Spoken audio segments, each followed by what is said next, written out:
Today is April 24th, 2022. My name is Patrick Daglaris, and I am with the Oklahoma Oral History Research Program at the Oklahoma State University Library. Today I'm talking with Preston Bobo about his experience during the COVID-19 pandemic in Oklahoma. We'll be focusing part of our time on his role as one of the administrators for the Stillwater COVID Information Facebook group, but I have some more general questions about life during the pandemic, as well as his background as a chemist. This project is supported through the Institute for Museum and Library Services American Rescue Plan grant funds. Thank you for talking with me today.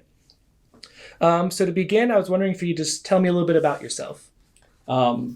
Sure. This is kind of the type of question that I was dreading. I am 43 years old. I was born on the Ides of March, and I always feel like that's an interesting, fun fact about me. My big two truths and a lie about me that people always think is the lie is that I attended undergraduate college on a drumming scholarship. I was in the regimental marching band at Norwich University because my perception was that I was a wild child and I needed to get more discipline, though I was incredibly privileged and I could pick any university I wanted to go to, basically. And so they were, if I remember correctly, the only university where the president actually signed my acceptance letter. All the other ones had just typed names or stamps, but you could tell by looking at this one that a human being had signed the letter. And so I was like, that seems like they really care, and I like the idea of a slightly more disciplined university experience. And so that's why I selected that, and it was great. It was a really good experience. I did not know that about you. Fun fact. Yeah. And so, yeah, I grew up in Oklahoma largely. I was born in Opelika, Alabama. People who from Alabama say, "Oh, you're right by God's country," because Auburn University. It's a college town, much like Stillwater, Oklahoma, where I currently live. And but moved here at a young age. My father is also in environmental chemistry, and so I ended up working for the same company that he started. In the 80s, the law changed. I'm always horrified how long it took us to change the laws. Like when you realize that until Richard Nixon signed OSHA into law, it wasn't illegal for an employer to have their employees die because of the employer's negligence.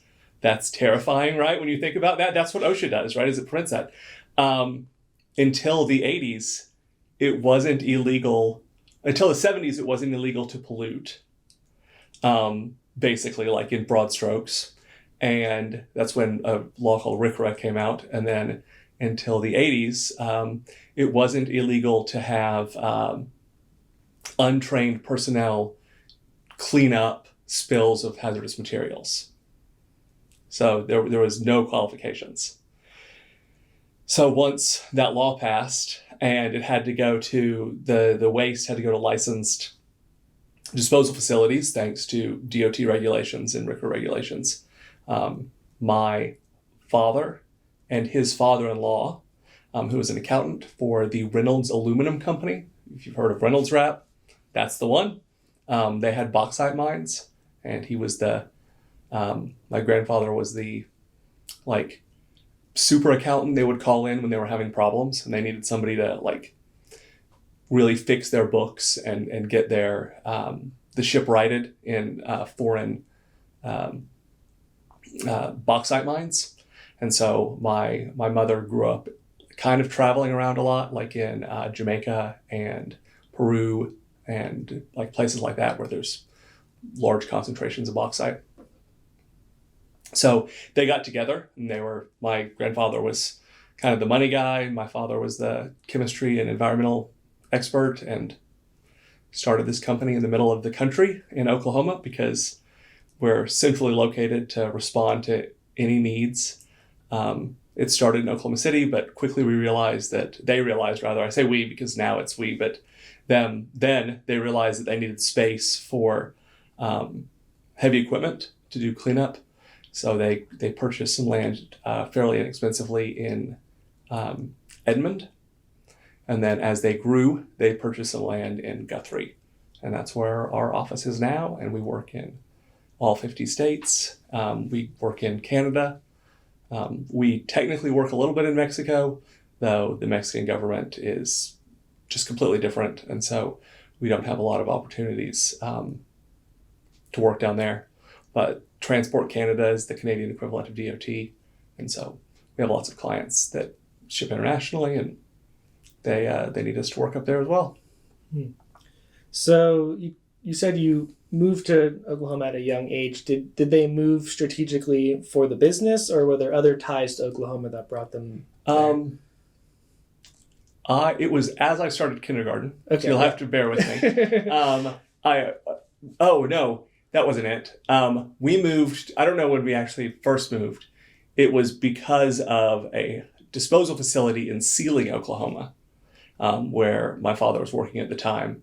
One of those that RCRA necessitated.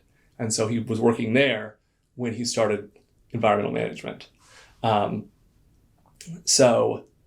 then we moved south to like Oklahoma City, Edmond, mainly because we could do things. And I have a sister, and my parents knew we needed to be enrolled in school, and the Sealing public school systems were not great in the 80s, is my understanding. So I don't know how they are now, but we went to Deer Creek Public Schools, and so they kind of they bought property in such a place where we would be enrolled at Deer Creek Public Schools, which had a very good reputation at the time. And again, I understand they still do. I haven't looked into it lately, but... Mm-hmm. So I was wondering if you could talk a little bit about growing up in Oklahoma. What was that experience like from? Honestly, it was pretty great. Deer Creek's fairly rural. There's a pasture with cows in it across from the school when I was there. So I'm not sure if it's still there, but like growing up, it was there. There's the Deer Creek Volunteer Fire Department is still like the place that services that area. It's not a big community, so yeah, we were kind of out in the middle of kind of Oklahoma, but we could hop in the car and drive to Oklahoma City very easily, or Edmond, whenever we needed anything. So that aspect was great. I've never really been a big sports person, so there was a lot of pressure, especially when I was in elementary, to go into sports games thing. And so I tried all those and never found one that I enjoyed. When I got into middle school, even I think we were required to have a semester of athletics, and tried out even wrestling. So yes, tried pretty much every sport that was offered at Deer Creek, and with like Little League and soccer. Never tried football, but I can't imagine that would be a good fit for me. So, but the band worked out really well. I recognize that I also had a very isolated, sheltered view there, sheltered upbringing, that there's not a lot of diverse opinions in like Deer Creek, Oklahoma. So, and again, maybe that's probably changed now. In the 80s and 90s, that was certainly not the case. I recall I had a really great high school algebra teacher who had previously been a professor at OU. I don't know if I can say that word in this building, but so Dr. Waters, Dr. Obed Waters, and he was great. And he was kind of the first, like, really broad opinion person. And really, when I got into high school, when I realized that was freshman, these broad opinions were out there, and challenged my beliefs. And then got into speech and debate, and that was very challenging. Like, all kinds of different views were experienced in those debates, and ended up being a something Ruby NFL debater. So I actually can claim accurately that I was in the NFL in high school. So I'm not sure if I was drafted or not. And I had a really great history teacher who challenged a lot of those things you learn growing up, like the myths of the United States, that are just like things that you should know aren't true, but that you just kind of believe because you're taught them at such a young age, and then you keep believing them. The really rocks your world is when you realize that Plymouth wasn't the first settlement in the United States. And I say that and you're like, no, duh. I know that Plymouth wasn't the first settlement. But that means that America wasn't founded for religious freedom.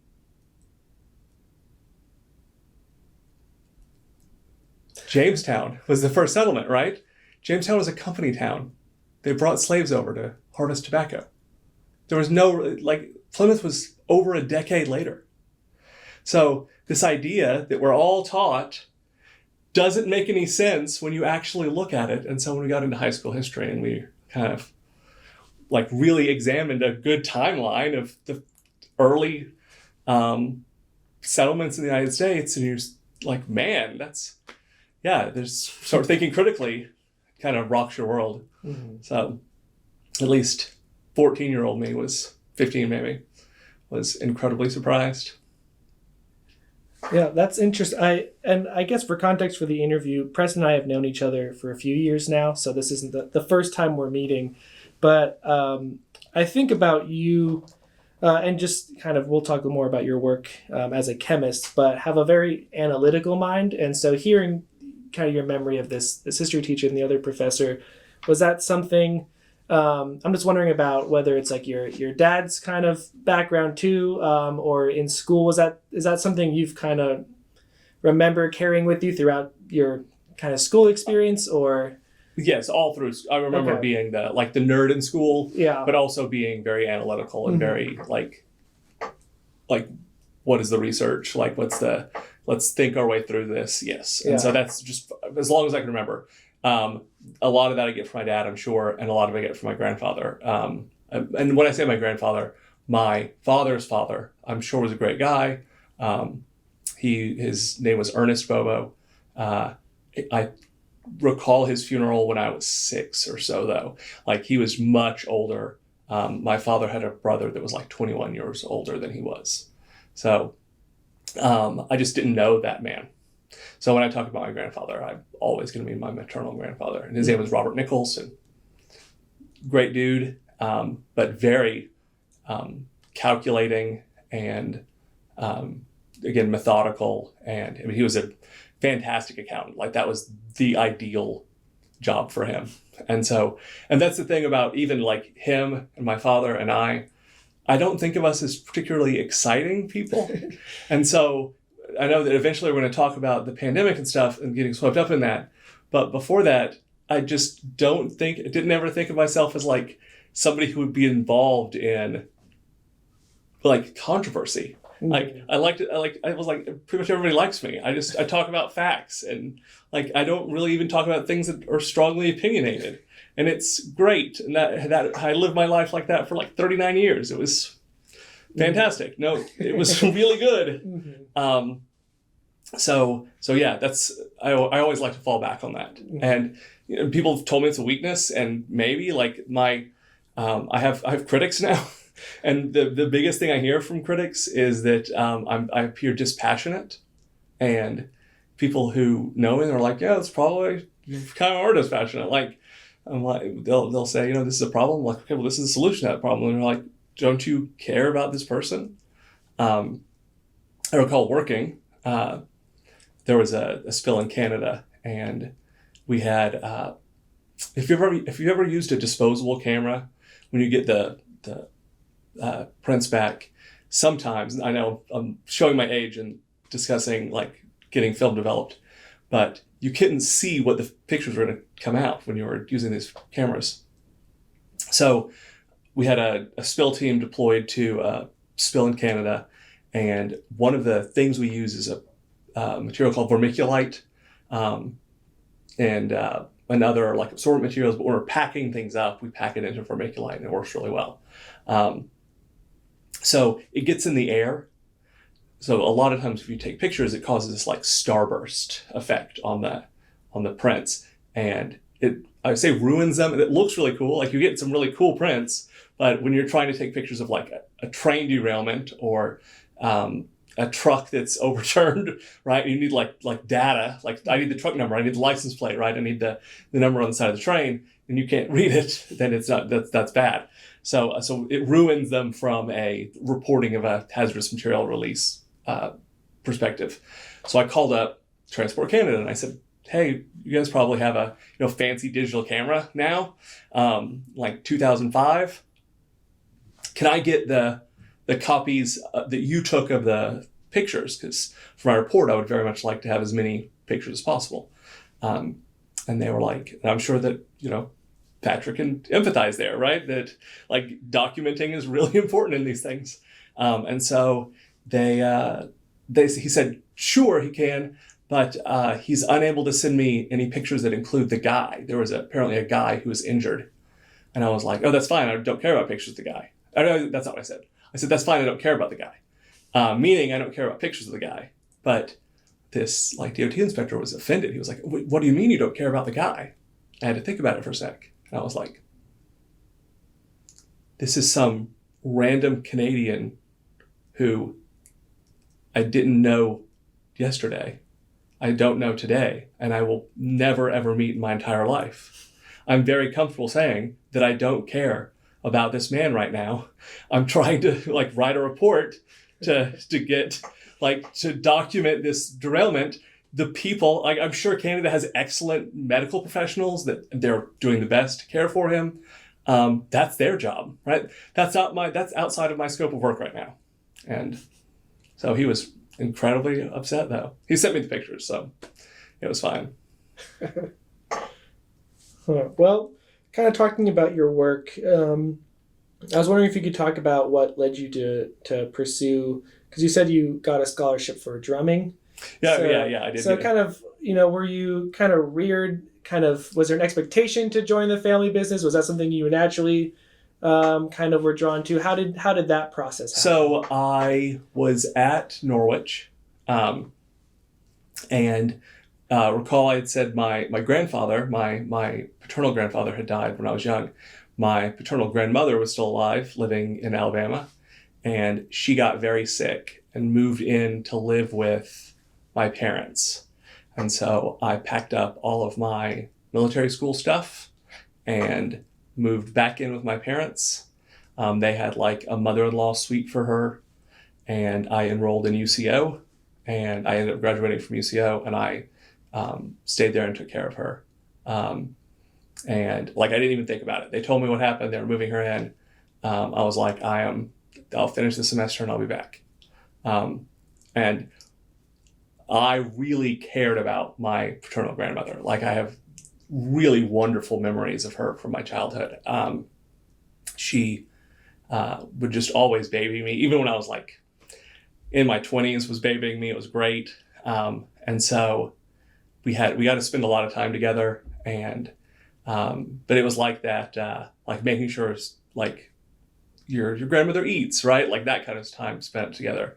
But it was great, 100% worth it. So that got me back to Oklahoma though.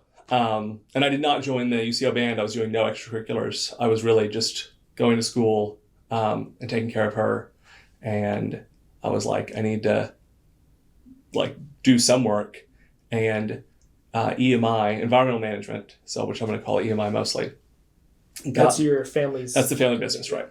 We got the contract for from the federal government, from the DEA, to gather all of the hazardous materials from drug labs in Oklahoma, Texas, Kansas, Arkansas. That was the region that we had the first contract. When would this have been? Like 2005, maybe 2003. Seems around right. that time, yeah. That seems right. Maybe 2002. They and yeah, like this is terrible. Like I even thinking about the drug busts, like is just they were awful. Drug labs are one of those things that you never want to clandestine drug labs, right? Some of my clients are pharmaceutical manufacturers, and they're wonderful, super clean places and awesome. But we couldn't hire enough people. Like we absolutely needed people as fast as we could. And I was studying chemistry. Like that was what my objective was. Another thing that happened, and this is probably really relevant too, I really wanted to work on a nuclear submarine.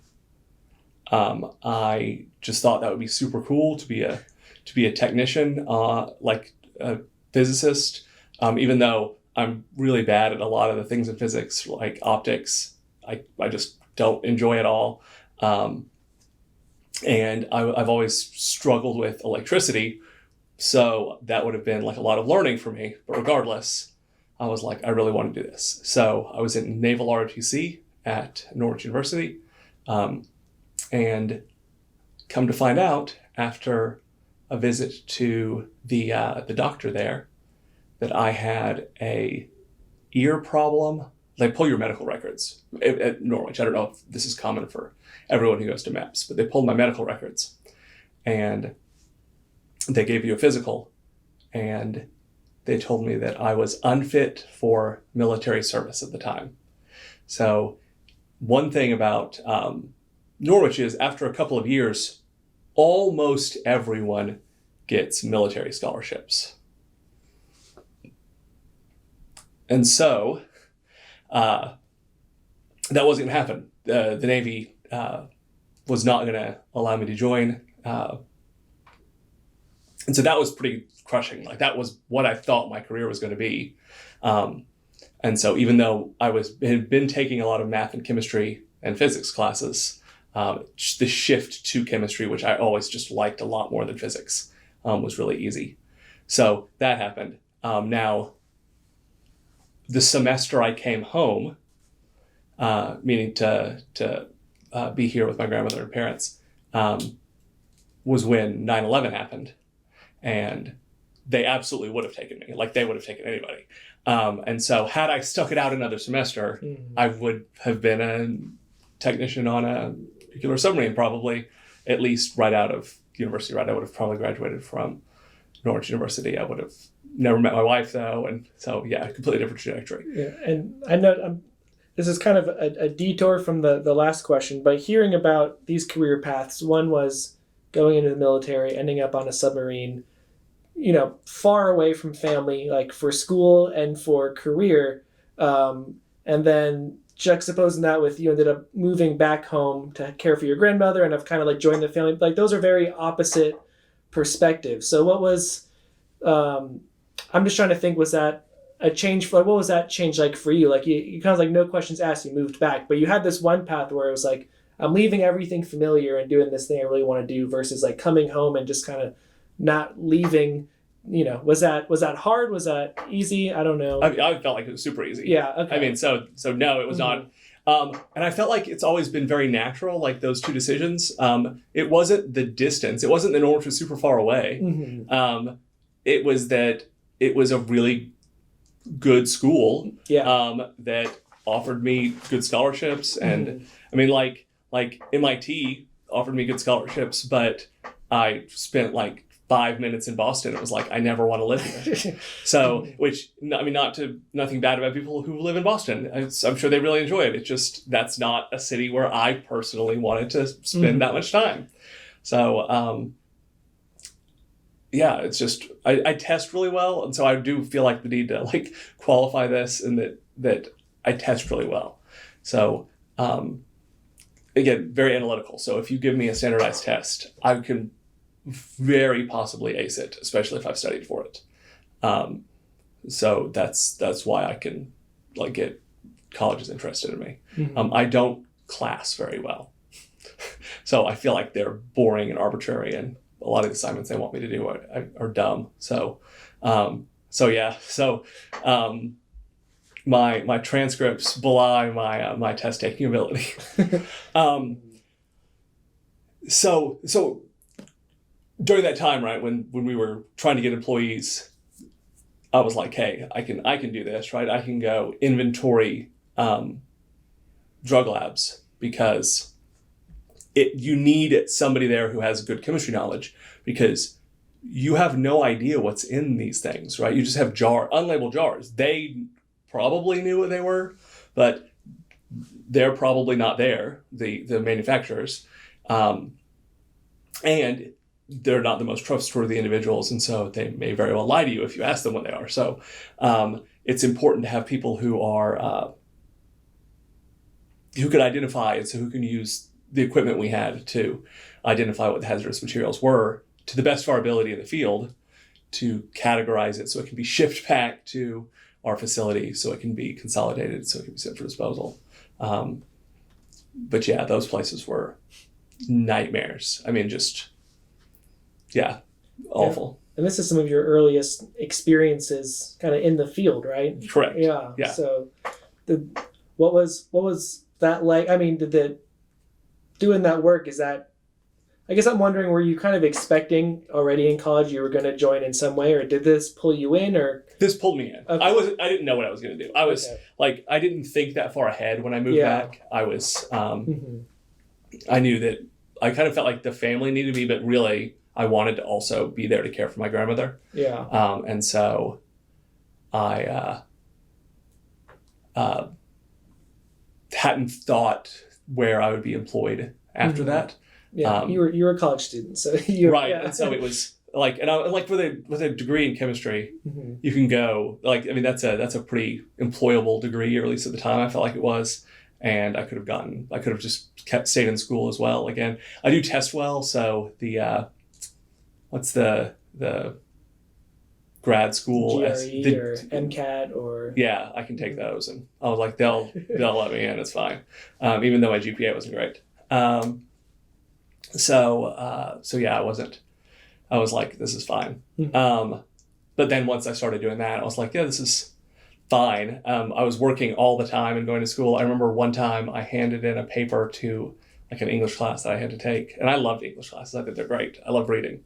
But it was like the title page of the English paper, the third page of the English paper, an incident response form from one of the drug labs. Like, I wasn't sleeping at all, like, because we would do like 3 of these labs, like all across Oklahoma. It's a wonder that like we didn't have any accidents, because everyone was sleep deprived. We were going all the time. We couldn't get enough staff even at the time to do this, because you had to be fairly, like, you had to have one person there at least.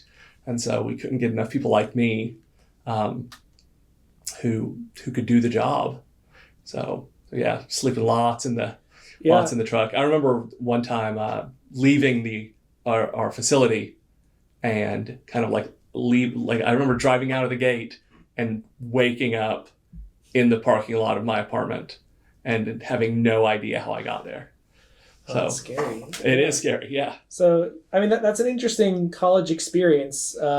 Taking care of your grandmother in one hand, working this job, like cleaning up these labs and different things. So kind of like just thinking about that, I feel like that's a pretty unique college experience. Were you, it sounds like, did you do much outside of that, or was it pretty full time? That was pretty much it, yeah. Okay. Yeah, like I said, no extracurriculars. Yeah. So.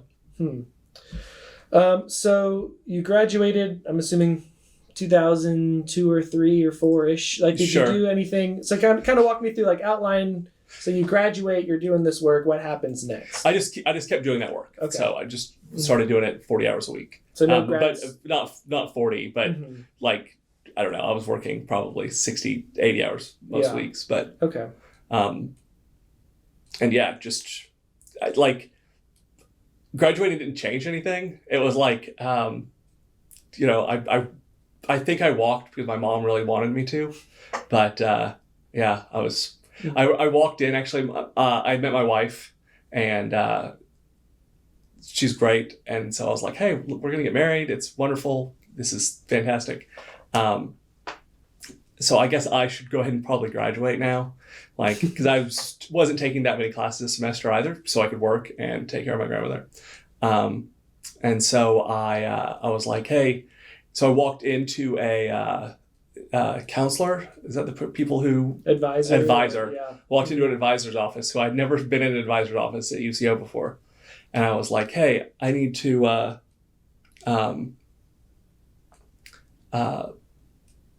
graduate. I want to graduate. So here's my transcripts. Or they pulled up my transcripts or whatever, and they were like, okay, you can take like these 3 classes, and you can get an English/technical writing degree, or you can take these 5 super hard classes and get a chemistry degree. And I'm like, yeah, I think technical writing sounds awesome.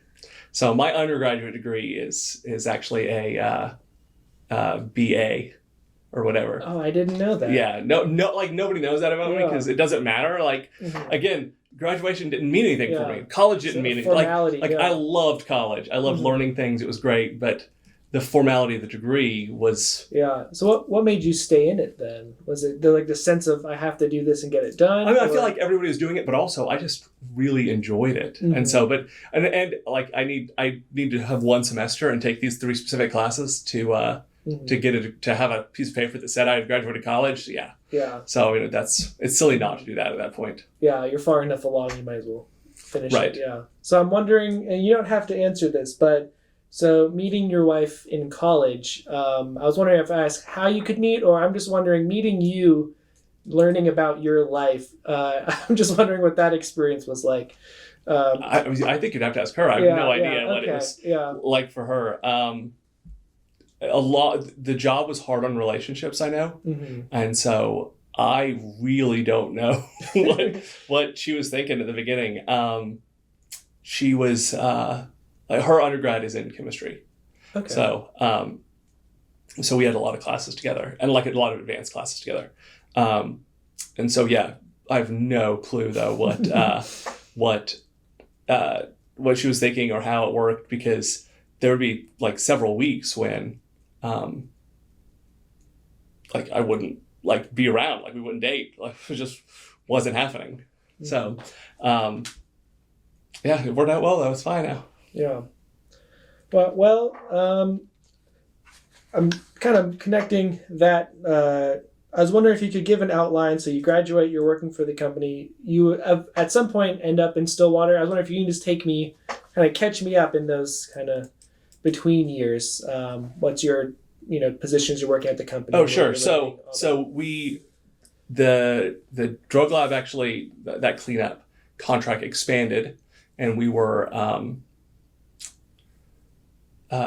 managing other companies doing that. And so a lot of that's what we do. I guess I could explain kind of what EMI does. Yeah, I was eventually going to ask you what you, because you wear a lot of hats. Yeah, I do wear a lot of hats. But the basic business model of EMI is that if we can get there in a few hours, we dispatch a crew from where we are. And it may or may not involve me going personally, right? Or one of the spill coordinators, whoever gets the call, going personally. So if it's further away than that, we call up a contractor that we've vetted. And so we have a huge database, which is one of the most valuable resources we have, that over just the decades, we've vetted all these companies all across the United States. Some are like barely wrecker companies out of like the middle of nowhere, Wisconsin, right? Because Wisconsin has nothing. But still, if you have to drive all the way across Wisconsin and you have an accident in the middle of that no man's land, we need to have a spill company that can go in there. So one of our companies in Wisconsin is just barely a wrecker company, but we actually went up there to train their staff to ensure they had trained responders on staff, because we had that hole, right, for them. So the entire United States, though, has these just like some areas like Chicago area, for example, we have choices. We're spoiled for choices. Mm-hmm. So we'll call those. And so that's what we were doing with the labs eventually as well. We were contracting with other companies. Mm-hmm. And they were shipping everything back to us centrally. We were consolidating all the waste and then disposing of it. And a big value that we do for our clients is we get small volumes of waste that they generate. We consolidate it, and then we send it off as like a whole drum load, because much like how it's expensive to buy a whole bunch of little things, it's expensive to throw away a whole bunch of little things as well.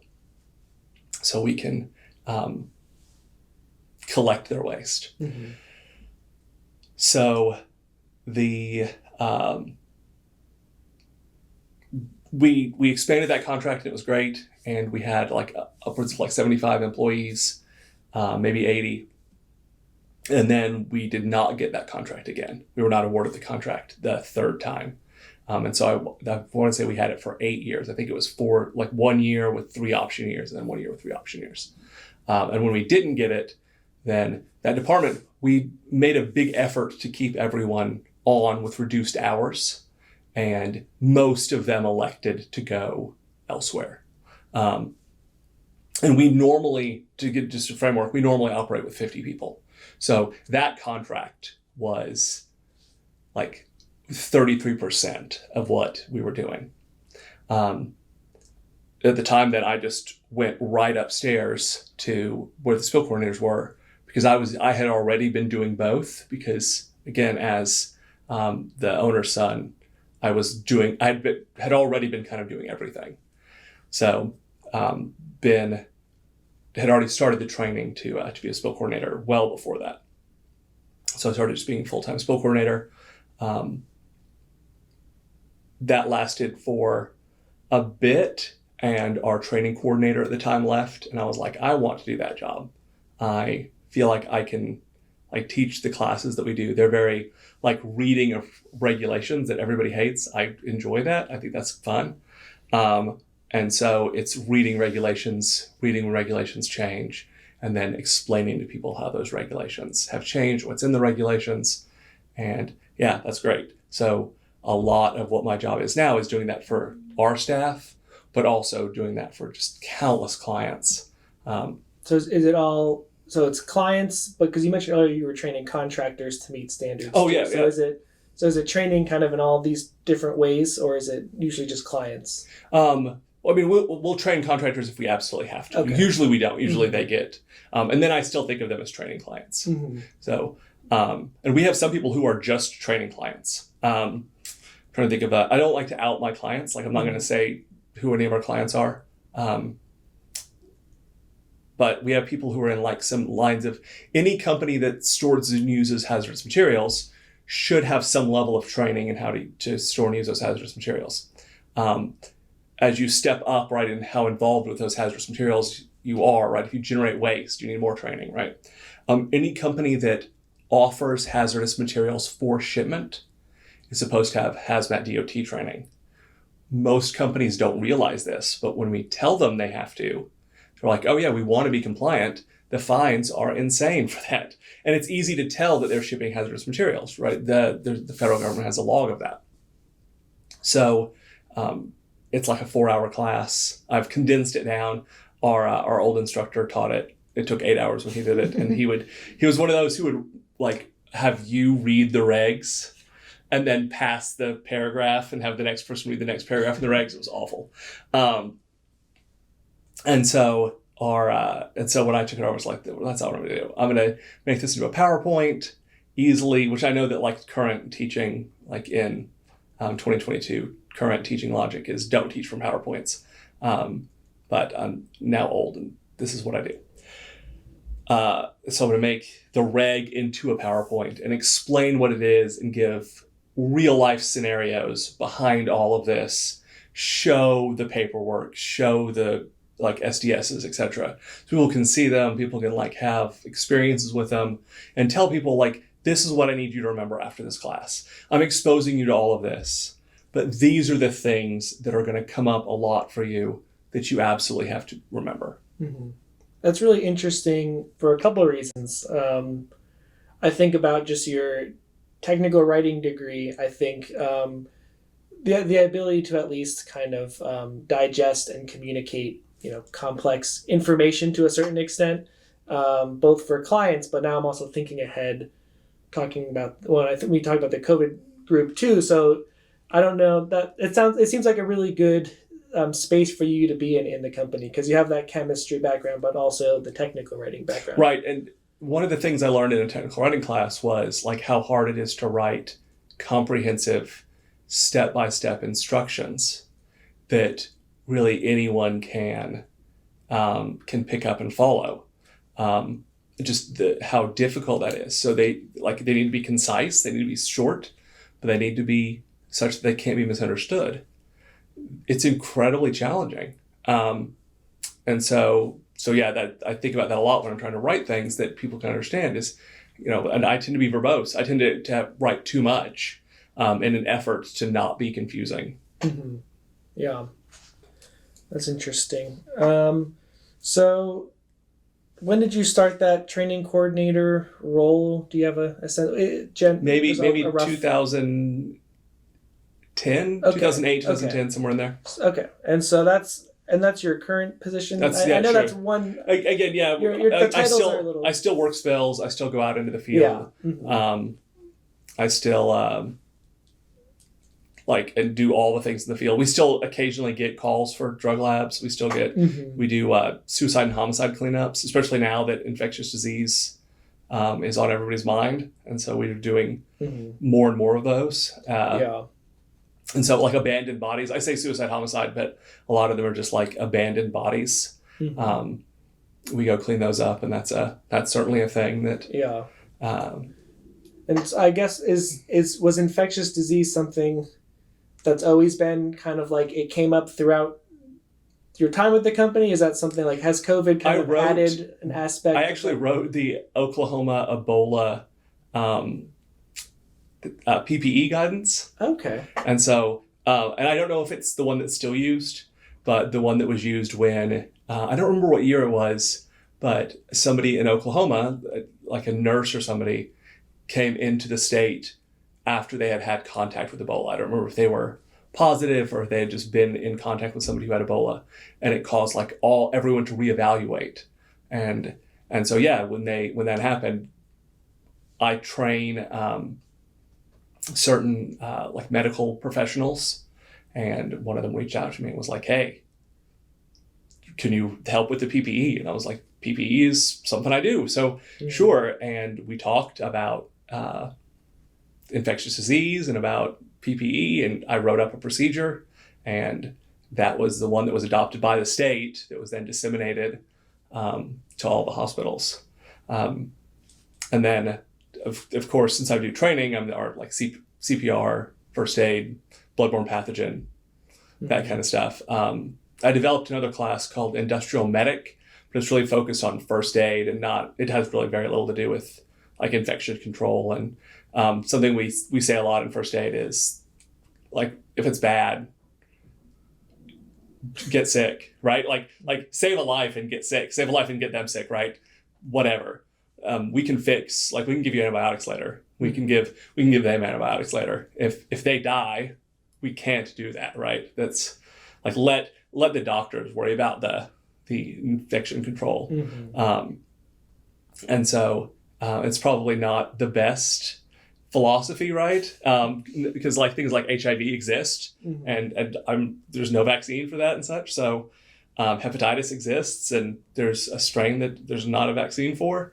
So certainly you could absolutely be harming yourself by doing that, but the odds of that happening, right? You have to play the odds game, and am I going to allow this person to die because of the 1 in a million probably chance that this person could have either that one strain of hepatitis or HIV?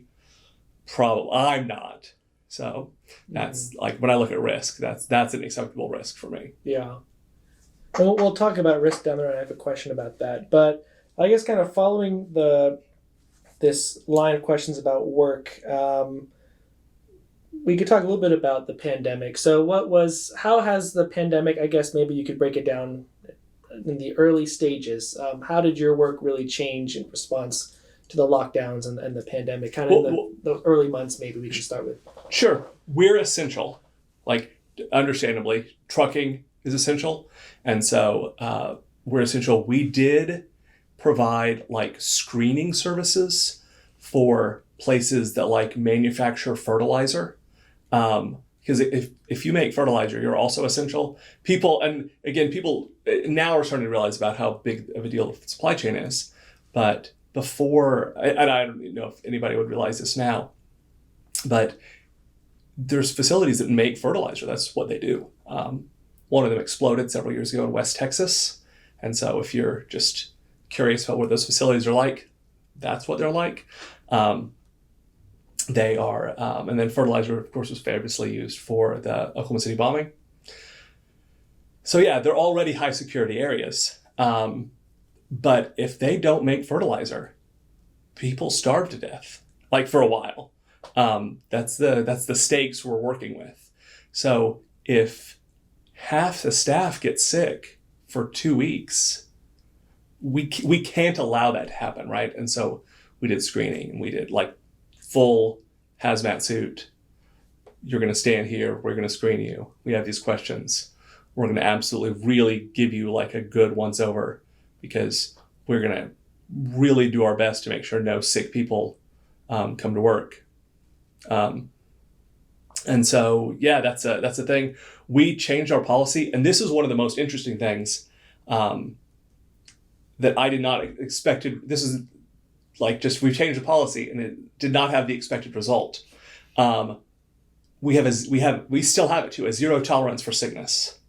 If somebody comes in and they have a fever or they're obviously sick or whatever, go home. Don't come in if you're sick. Right before we'd be like, play it by ear. If it's not that bad, come in. Just close your door. Right, try to isolate as much as you can, kind of thing. But yeah, use your best judgment, kind of thing. When we changed that, our attendance went up. We thought that it would cause more people, but that spread at work of just like cold bugs and like not COVID, like I knock on wood, but I don't think we've ever had a severe like COVID outbreak at the office. Not to my knowledge, that wasn't a thing that happened, and which only because of fortune, because we're together in trucks a lot, very often, without a choice. We're essential. We have to. If there's a hazmat spill, we can't just leave hazardous material on the side of the road because the state's shut down. But like people giving each other the flu at work, or people giving each other a cold or whatever, just like how those normal office diseases are spread around, that stopped. And when that stopped, our attendance got better, and like our productivity went up. And so we've we that policy. Like we still have a zero tolerance for sickness. Wow. So that's good. We wore masks pretty early. Guthrie, Oklahoma, we're right outside of Guthrie is where our office is, our physical office. They adopted a mask ordinance very early. They have a very old community, and so they adopted a mask ordinance very early. It's interesting because they hit in that time before masks were really politicized. Mm-hmm. And so they're a very conservative community, but they're also older, and they were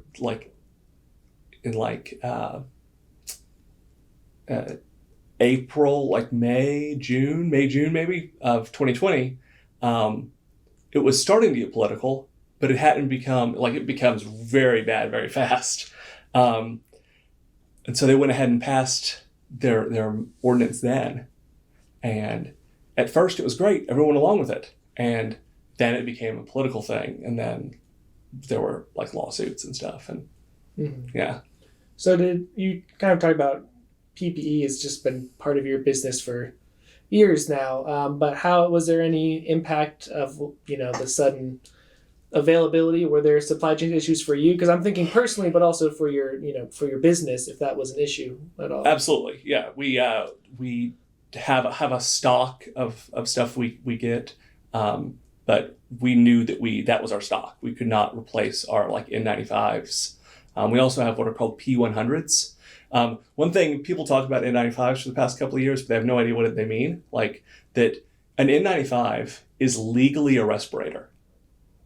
So if it is your company policy to require your employees to wear N95s, they have to have respirator training under 1910-134. I think it's 134. But yeah, like there's a whole regulation dedicated to respirators. They have to go see a doctor before they can wear their respirator at work. It's not a little thing. And so a lot of the places that were like, oh, we'll just have our employees come to work and wear N95s. Yeah, good luck with that, right? Find a doctor who does the pulmonary function tests. I think I'm trying to think that was that something you kind of either through your business or personally kind of educated people on? Because I don't think that was a very popular knowledge. I have let people know that, and yeah, they have not been happy that businesses can't just be like, oh, tomorrow come in a 95. Mm-hmm. That is not something that OSHA would be happy with. P100s have the same purpose. They both block particulate matter. And N95 is what the N is. It is not to be used in an environment where there's oil in the air. And so people are like, why would there be oil in the air? Because if you go into like a machine shop, a lot of times when they're using saw blades and whatnot, and tools, they run oil along them to cool them and then to keep all the cuttings lubricated. And I'm not a machinist. I don't pretend to be a machinist. This is a very simplistic explanation of why. But it causes oil to coat the particulate and then it gets in the air. There is a middle category that can be used for one shift that nobody ever uses. And then there's P, and they're oil proof. And so they can be used in oil bearing environments. And then 95s can allow in, or prevent rather, 95% of the atmosphere of the particulate. They grab and they allow 5% of particle sizes through, not 5% of particulate. It is the range of particles that can be allowed through is 5% of the range. So again, there's no reason that anybody would know this. It's very technical in the middle of OSHA reg stuff. And then a 100 blocks out 99.97% of particulate. And so we couldn't get those either, though. Yeah. I mean, it was like most manufacturers have their P100s be bright pink. I just think that's where we source ours, they don't, but most of them do. So if you see pictures of like nurses from the pandemic and they have like the bright pink things, that's a particulate respirator cartridge. So did that affect kind of operations at all? We order pallets of respirator cartridges, and we were good. We never got to a point where we were going to be low, but we did have to have that meeting with the staff being like, don't steal our PPE, right? Because not that we expected it, but I mean, N95 masks were going for like $20 a piece for a while there. And when you know that there's a pallet full at your employer, that's a huge temptation. Yeah. And so I think we eventually actually locked them up. And so, yeah, don't steal our masks, please. And then be cautious when you use them. We always tell them to be cautious when they use their PPE, and just like, if you need it, please use it. But if you don't need it, or if you don't need it, don't use it, please. And if you didn't dirty it, don't throw it away. We have a bad habit at our company of using like a P100 for one shift and then just throwing it away. Those are technically good for like 2 weeks. And so there's no reason to throw it away at the end of your first shift. We just are overcautious, and we could get an effectively unlimited supply before.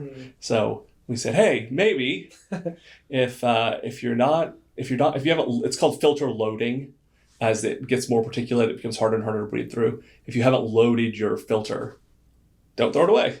And so, but that was the big changes for us from a PPE's perspective of, like gloves became kind of hard to source, but we had a good stock. And I think we've changed the glove manufacturer we use now because our old manufacturer just became cost prohibitive, but that's not like pricing and stuff. Once we get into that, that's not what I do. And I don't like, my brain doesn't work very well when I'm trying to think about money anyway.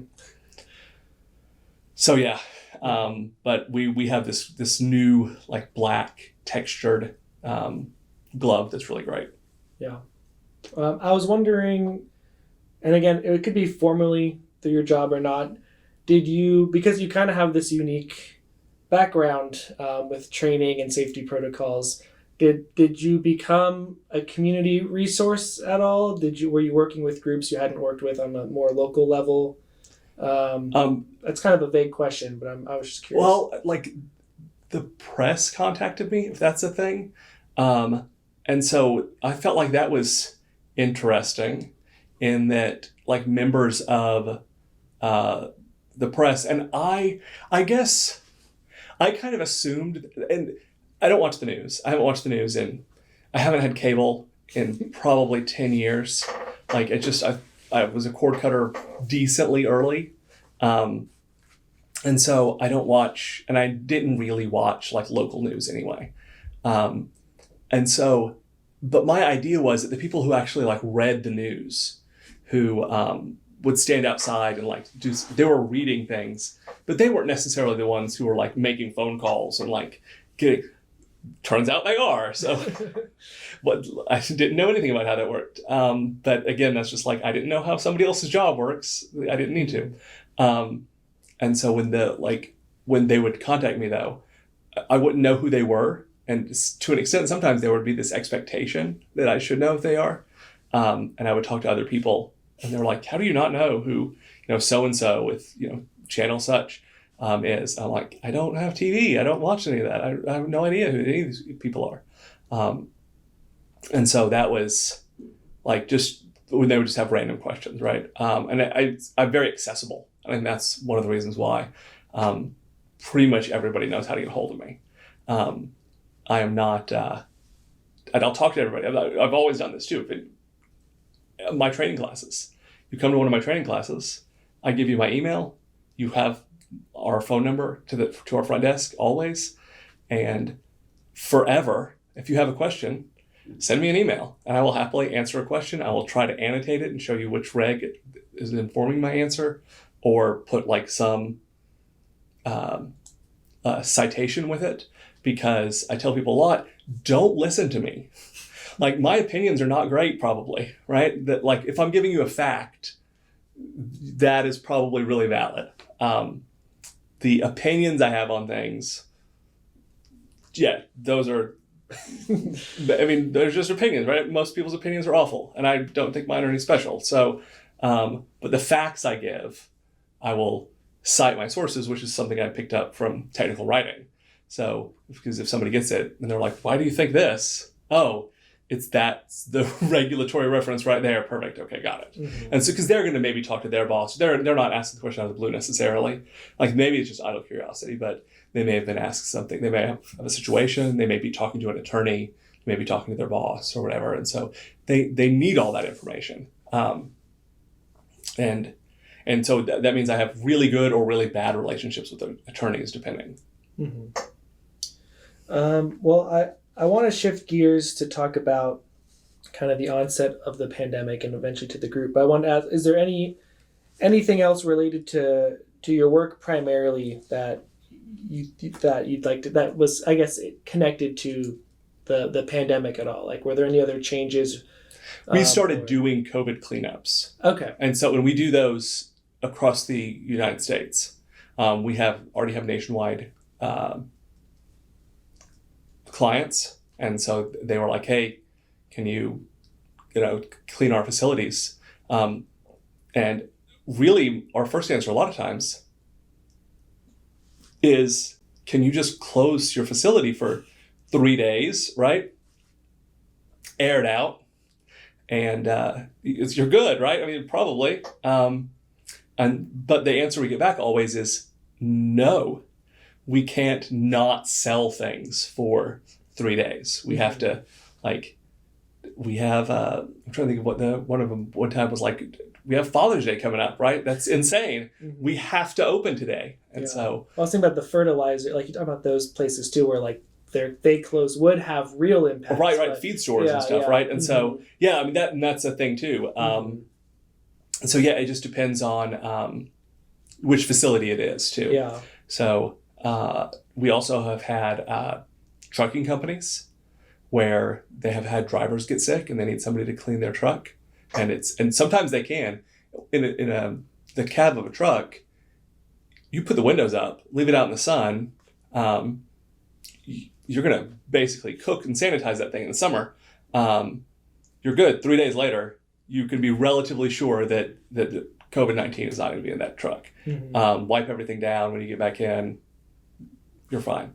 But if they need to move that truck, right? If you're at one of your clients' drop yards or at a fuel station or a motel or something, then that thing has to be cleaned and sanitized.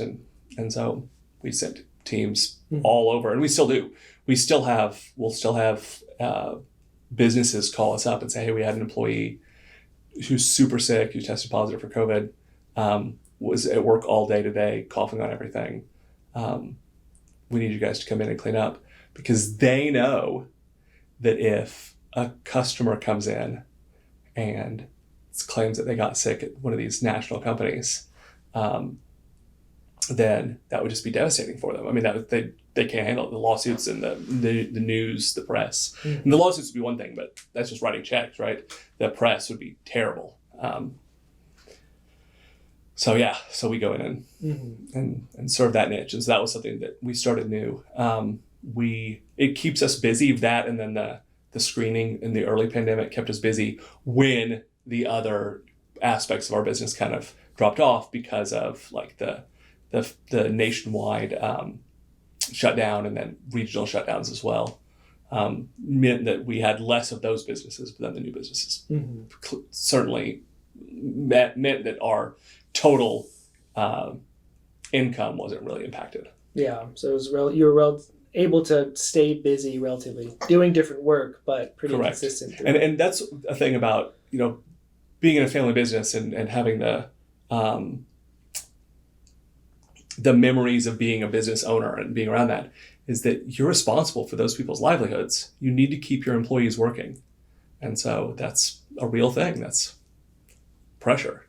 So. And I guess I'm wondering too, in your business, managing kind of expectations with safety protocols, I would assume that it was easier buy-in. There was maybe more acceptance of PPE and things like that. Was that something you would think, but not really? No, okay. It just became so political. Yeah. And so, and it was some things were pretty disappointing for me. From guys who would be like the whole thing about masks don't work. That was one of the early things that came out in the pandemic, right? And it was, you think that this mask will stop COVID, and I'm like, that mask stops chlorine, right? I mean, like what you're saying, what you're saying is false, but some politician who's not a scientist, who's not a doctor, has convinced you otherwise. And you know better. You're smarter than this. You've been in the field and relied on this same technology to stop you. Do you know what we use to filter out the most toxic gases on the planet? Charcoal, chunks of charcoal. And not nearly as fine as the masks we use to filter out COVID. It's just absurd that I would have. And so after a couple of those conversations, I would be like, oh yeah, that is it's think about what you're saying, right? So stop listening to politicians for your medical advice, right? It's I'm not going to listen to my dentist for what I should do to my car. He may be a gearhead even. I may be like, oh, that sounds great, but I'm certainly going to get the opinion of a mechanic. Yeah. Oh, yeah. I can imagine that could be pretty difficult. It sounds like though you were able to, in uniquely, and maybe in this setting, people had the knowledge base where that was successful. Because we're going to talk a little bit about the group and how there's like certain sentiments where you're not able to cross that divide. So Correct. So it sounds like you had relative success at least internally. Right, and people who've used PPE, people who've been around like ammonia, and if you're around ammonia without a respirator on, and then around it with a respirator on, you can tell it works, right? I mean, it's night and day difference. And so, and knowing that is just, and I actually did go and cut open a respirator cartridge so they could see that it's just charcoal in there. There's not this like super fine like chunk of mesh or something, like it's charcoal. So, that the argument that you're making doesn't make any sense. And now you really, really know that the argument you're making doesn't make any sense. Mm-hmm. So, yeah. And so that only because they had lived experience, though. Yeah. People who haven't had lived experience, it becomes a lot harder to show them, right? To demonstrate that on them. Mm-hmm. And you don't want to show them, right? That's the experiential knowledge should not be the requisite to, I don't want to expose people to like what it's like to breathe chlorine without a respirator. That's terrible. So. Yeah. Mm-hmm. Well, all right, let's shift gears. I think we'll kind of walk through the pandemic, like early outbreak, and then I think we can kind of cover your personal experience and the group this way. I wanted to ask what you remember of first learning about COVID and kind of your initial thoughts. So take us back to, maybe late 2019, early 2020. I don't remember hearing about it in 2019. I think I heard about it really early in 2020. Mm-hmm. And I don't remember the first time I read about it, except that it was in like an opinion like piece. It was very short, and it was in like one of the medical journals, which I wasn't reading heavily at the time. My reading has definitely shifted, where I used to be a religious reader of like chemical and engineering news, and some certain blogs that came out. I've now shifted that to like the Journal of the American Medical Association, the New England Journal of Medicine, intentionally Lancet. In response to the pandemic, or just, yes, in response to the pandemic. And so, and now I'm shifting back even now that it feels like we're shifting out of pandemic mode, because a lot of those articles that are in those, I don't know what to call the journals, the e-journals, whatever, are things that I don't care about. Those are not things that I'm interested in at all. And so I'm back to chemical engineering news, which is great every month. That's so you shifted. So your interest changed to kind of zeroed in on COVID or the pandemic. It sounds like that's what shifted why you right. And so and it happened pretty early. And like I said, I don't remember the piece or where it was, but it was really short. It was about this novel respiratory virus in China, and the perspective of the author was that they were going to take care of it, right? That it was a lot like SARS. And it was going to like flare up really fast and die off really fast, which is like obviously what didn't happen. But but yeah, I was like, oh, that seems moderately interesting. I remember SARS. The thing that like probably why I remember SARS so well is Hong Kong at the same time they had the SARS outbreak had an ad campaign with a whole bunch of fireworks, like pictures of Hong Kong with fireworks in the background. That said, and their slogan was, Hong Kong will take your breath away. And so I will always remember the SARS outbreak because of that. Yeah. and so yeah, I was like, oh yeah, that makes sense, right? And to me, who had not, like, biochemistry was the most recent thing that I'd had years before that. So that seemed perfectly reasonable. And I think that was kind of the lots of people had that like idea in January of 2020. I've since read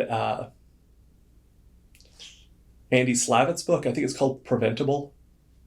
And he talks about how in February is when he was like getting people contacting him and really understanding just how bad he thought it was going to be. But I tend to be an optimist. Like, people are like, again, people say I'm dispassionate and stuff, but I really do.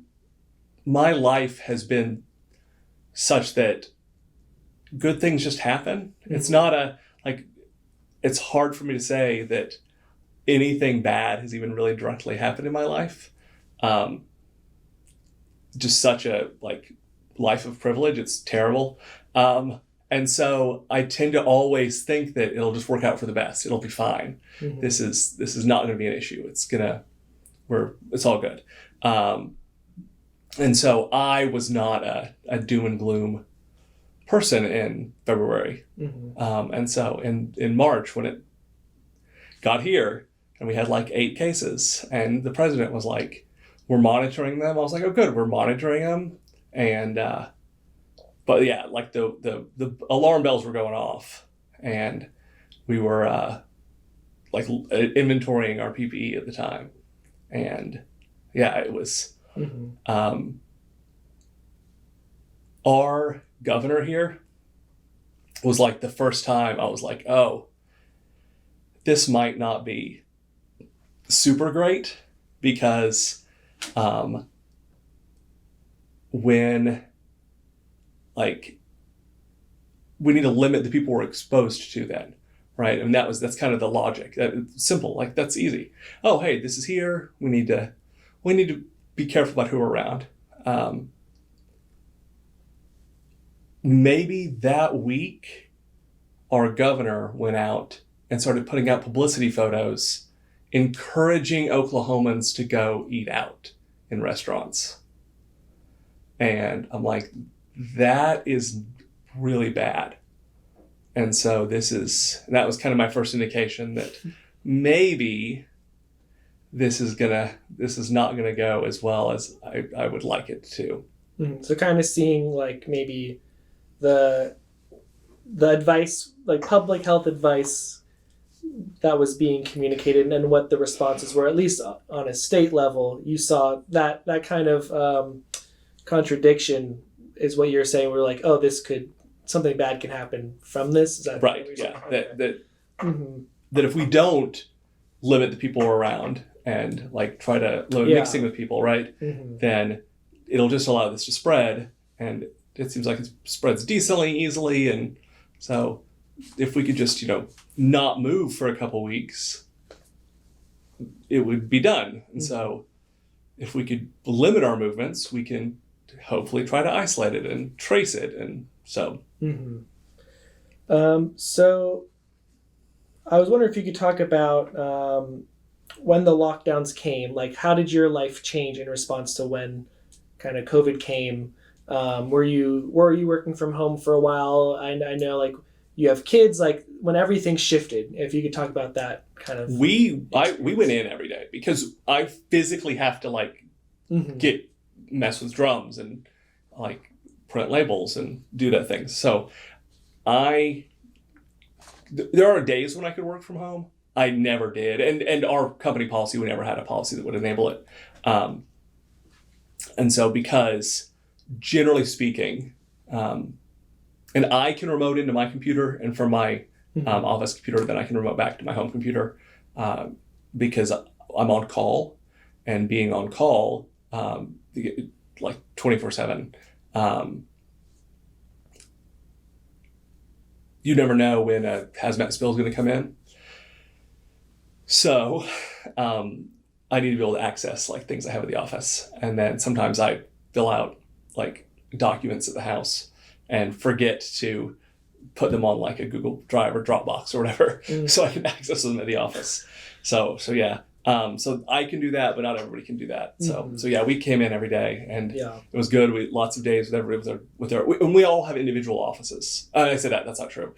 Most of us have individual offices. Some people share offices, but almost everybody, I think, has their own office. I can't, off the top of my head, I can't think of any office that has 2 people in it at the moment. Mm-hmm. Our accounting department is like a whole more traditional, like big floor office with, but it's like 4 of our offices in size, and there are 2 people in one of those, and the other one next to it has 1 person in it. Okay. So not a, like, we're not talking about a big, like areas where people are really close. But again, we need to go out in a truck to clean up a spill. There's 3 or 4 of us in the cab of a Ford F-150 or F-350, I guess. So that's not isolating. Mm-hmm. And yeah, that is a thing that we have to do. Yeah. So that didn't change at work. Mm-hmm. The kids, right, they announced a nationwide school closure, I think. And so yeah, the kids got out of school, and it was good. My wife's a school teacher, and so we did lessons with them.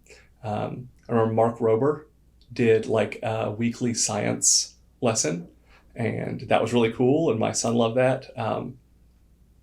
We watched a lot of the crash courses. He watched, like, I think he's seen now most of the crash courses. Well, he'll probably rewatch them again at some point because they're really great. He didn't do like chemistry or, I'm trying to think of the other advanced math one. There's another advanced math one. I don't recall, but he didn't do the more technical ones. But like at the time, there was like world history.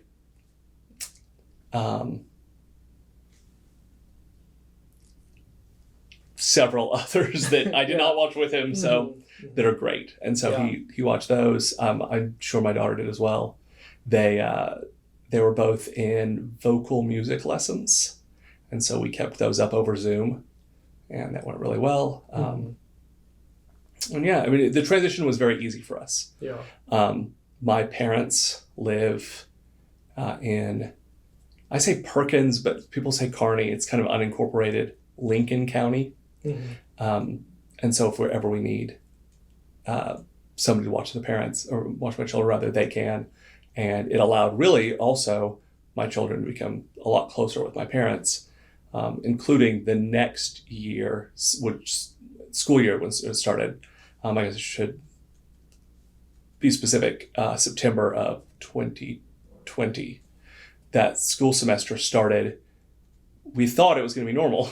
We thought, like, again, people thought that COVID was going to be like that first wave, infect who was going to infect, and kind of be done with it. And that did not happen. People watching this now know. Did you have a sense of that? It was short term too? Or? I very much had. Again, very much an optimist when it comes to like outcomes. That this will like blow over. Some people will get sick. Some people are going to die from this. Like, it has a like decent fatality rate, and so our hospitals are going to like be strained. But we, isolated. We did all these good things, and we can see, like, nationwide hospitals during the first wave weren't super strained. We had a lot of non-pharmaceutical interventions during that time, and the impact of COVID was lessened.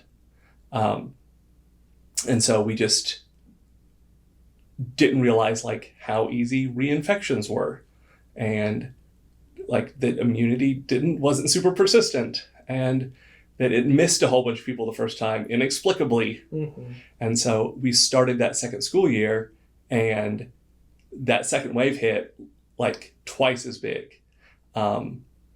The White House was releasing a coronavirus task force. Mike Pence was the head of this task force, and it contained really good information to all the states. Like, this is what you should be doing. This is what your numbers are. This is like point by point. And I remember, I think it was in maybe late September, early October. 2020? Of 2020, yeah. There was a line in one of them that was like, to Oklahoma, like, if you continue to not enact these, it will result in like excessive unnecessary deaths or something. And yeah, like they did not pull punches. And the Trump White House was not known to pull punches. So very direct. Mm-hmm. Our governor, I think, enacted 0 things from those lists. And in fact, took actions to occlude the reports from regular citizens, so we couldn't see them anymore. Yeah, 'cause that's in the fall. By then, precautions were kind of loosened. Right, he was right? loosening. Yeah. He wanted to loosen precautions more, Mm-hmm. and so he kept attempting to loosen precautions more. Now our hospital system is more strained than the first time because we have fewer non-pharmaceutical interventions. Mm-hmm. We have Operation Warp Speed going crazy though, and like it really is that's like our end goal is we just need to wait until we can get that vaccine, shots in arms, right? That was the thing, and that's a lot of the operational guidance from the White House was do these things. These are all short terms. We have a light at the end of the tunnel. We have warp speed coming. Yeah. So I want to back up a little bit because and just get a gauge, at least your perspective on the community those first couple months, because we're going to talk about starting the group in June or like early summer 2020. But what was the sense of the Stillwater community, at least maybe your personal community? I know it's a kind of a broad term, but what was kind of going on at that time from your perspective? So the Stillwater community, I have no idea. Okay. Because again, I'm a pretty boring person. Mm-hmm. And working out of Guthrie, I guess, too, takes you Monday to Friday. But not really. Like, I mean, a lot of people don't really like just have a job where they are focused, like, 7 to 6, Monday through Friday. And so that's basically what my job is. So I had a group of friends that I was meeting and playing games with pretty regularly. And I went to church, and I had various church activities. I guess I should say I'm a Christian. I go to a Christian church, Presbyterian church. And so we had some activities for like adults, and then youth groups as well. But like we had a thing called Dine with 9, where it was you plus 9 other like adults in the church. Your spouse was almost always one of the 9, but there were singles in there too occasionally. And you would go to each other's houses and make food and share food and laugh and just experience each other's company. And that was great. And so we stopped that. Mm-hmm. We had a thing, we started something called Faith on Tap, where once a month we meet in public at a local bar. I'm trying to think of, I think bar is probably the best word for Zanotti's, which is where we're currently meeting. I was trying to think if I was like downplaying it, but no, it's a wine bar. So we meet there and have a couple of drinks and talk about like just a current topic. And it's great. One of our ministers always comes. Mm-hmm. And so, well, and that stopped. Yeah. But other than that, and so I had to stop playing. Excuse me. Stop playing with my friends. Sorry. Stop doing church things and stop going to church. Mm-hmm. So I'm trying to think that, I guess I'll just ask, so what led to the creation of that group? So I wasn't involved in the creation, but I do know what led to the creation. Okay. Facebook will not let you run a poll on your personal page. All right. So I had just asked about what you know about the creation of the group, and you're talking about the polls on right. Facebook. And so my answer was that I don't. I was not involved in the creation, but I know why it was created, and it was because Facebook does not let you run a poll, and I still think this is true. I haven't tried lately, but on your like personal page. So if I wanted to get on as Preston Bobo and run a poll of what people think of my friends, I can't. Now Twitter lets you do this, but Facebook doesn't, unless you're in a group, and a group can. And so a lady named Whitney Bailey, we're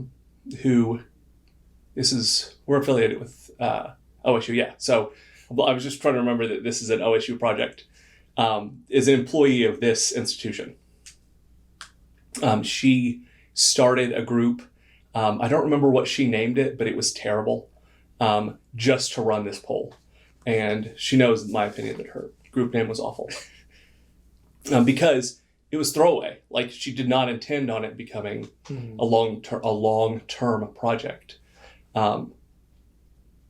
But that poll, and I don't even know what the original poll was. I just know that she wanted to run a poll and did. That poll became very foundational, kind of the creation of the group. A whole bunch of people joined. A whole bunch of people became very passionate in the comments and started discussing things. And so the group just kind of organically grew from there. Now, groups have changed on Facebook too. Back then, public groups were much more public.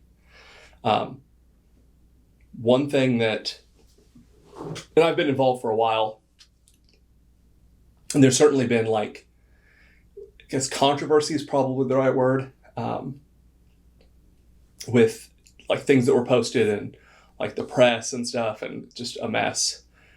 Hurt feelings is what I feel like it comes down to, which I don't really normally get involved with. But there have been hurt feelings. And so there's been talk about, there were talk at the time about taking the group to private so people wouldn't see it and such. And I'm like, no, we're giving the public information. That's the purpose of this group. Mm-hmm. We can start a private group if people are interested. But one of the core things about us is that we're public. Yeah.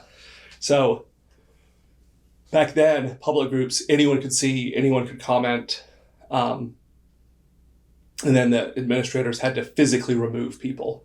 And then I understand that Cynthia Francesco, who is also affiliated with this institution, was added as a administrator soon after, just because it's a lot of work. And then Zach Reed, who was affiliated with this institution at the time, invited me, and he was, and I'm like, I don't know anybody in town. I don't really get into town. He was one of the guys I was playing games with. He invited me to the group, and pretty quickly I was made an administrator. That was that same summer, you'd probably say? Probably the fall, probably first of the fall. Okay. And I immediately changed the name from whatever it had been before to Stillwater COVID Information, which is abbreviated SCI. And so when people are talking about it, it's the SCI group. And it's great. It's easy. It takes up a whole lot less typing. In Facebook, you can, I'm surprised that people don't do this more often. I think it's because they don't know they can.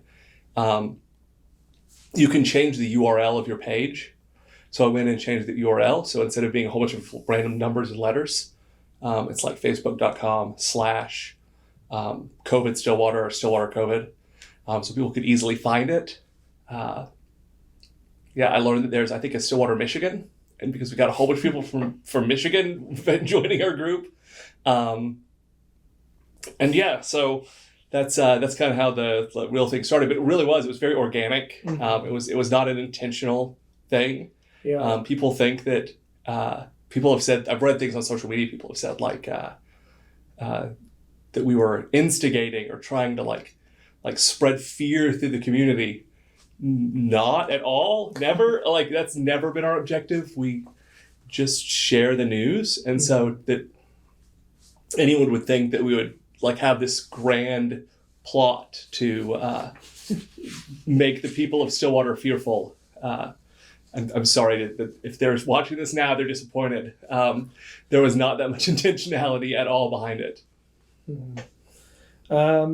Yeah, so I'll just give a comment. I know on the group it says its role or focus is to be a place to share local updates and gather input about COVID-19 in Stillwater, Oklahoma. I'm sure you added the Oklahoma after response. And then it currently has over 4,000 members.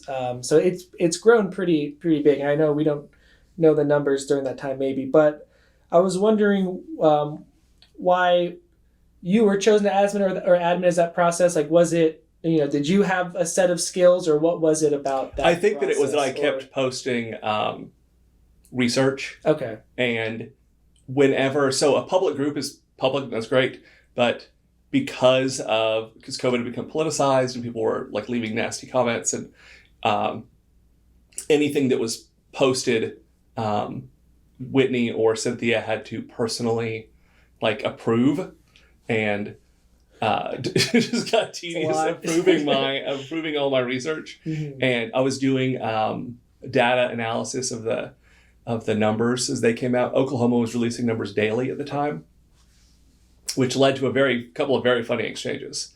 Like I said, lots of people from the news media I know were on there because I would release statewide numbers, and I was getting them from public sources. I mean, I didn't have like secret contacts, but I would find out when I didn't do it on days, like when I was out in the field working. Like this is at 11 o'clock, the numbers would come out. And so I would like take my lunch at 11. I would get whatever I was going to have for lunch that day, which is I always bring something to the office. I would get set up. I would be like, I'm on lunch, kind of close my office door. If it wasn't already closed, and do the processing, and usually by 11:15, the daily update was posted. And on days when that didn't happen because I was not at my desk or not able to, sometimes I would do it on mobile because I could just copy paste the template that I used. But when I couldn't do that, I would be messaged by like different members of the media who were like, "Hey, you didn't post the update today." I go to press in like a couple of hours, or like noon. Like I go to press in like a few minutes. What are the numbers like? And I'm like, sometimes I wouldn't get those. Sometimes I would. I'd be like, I'm, on the side of the road doing a diesel spill. Like, I'm sorry, I can't assist you right now. This is public knowledge. Why do you not? And like a lot of the frustration for me too is like, how do you not have the same information I do? Because this is just a public, like it's just, I just go to the state's website. But the state did make it very hard to easily obtain the numbers you want. And so I had put them in a way that was a lot more digestible for people. There was actually a point when I heard that Stillwater Emergency Management was giving the city council a daily report as well. Our reports would come out at about 11:15 because the numbers released at 11. SEMA, which is Stillwater Emergency Management, their reports would come out at like 4 p.m. They apparently sent an email to members of the city council asking them to stop sharing their reports with us. And they emailed back and said, I get their update like 5 hours before I get yours. There's no way that they're getting their update from yours. I've stopped even looking at your update. Theirs is faster and better. So yeah. That's really interesting. Well, there's two things about that I want to ask about.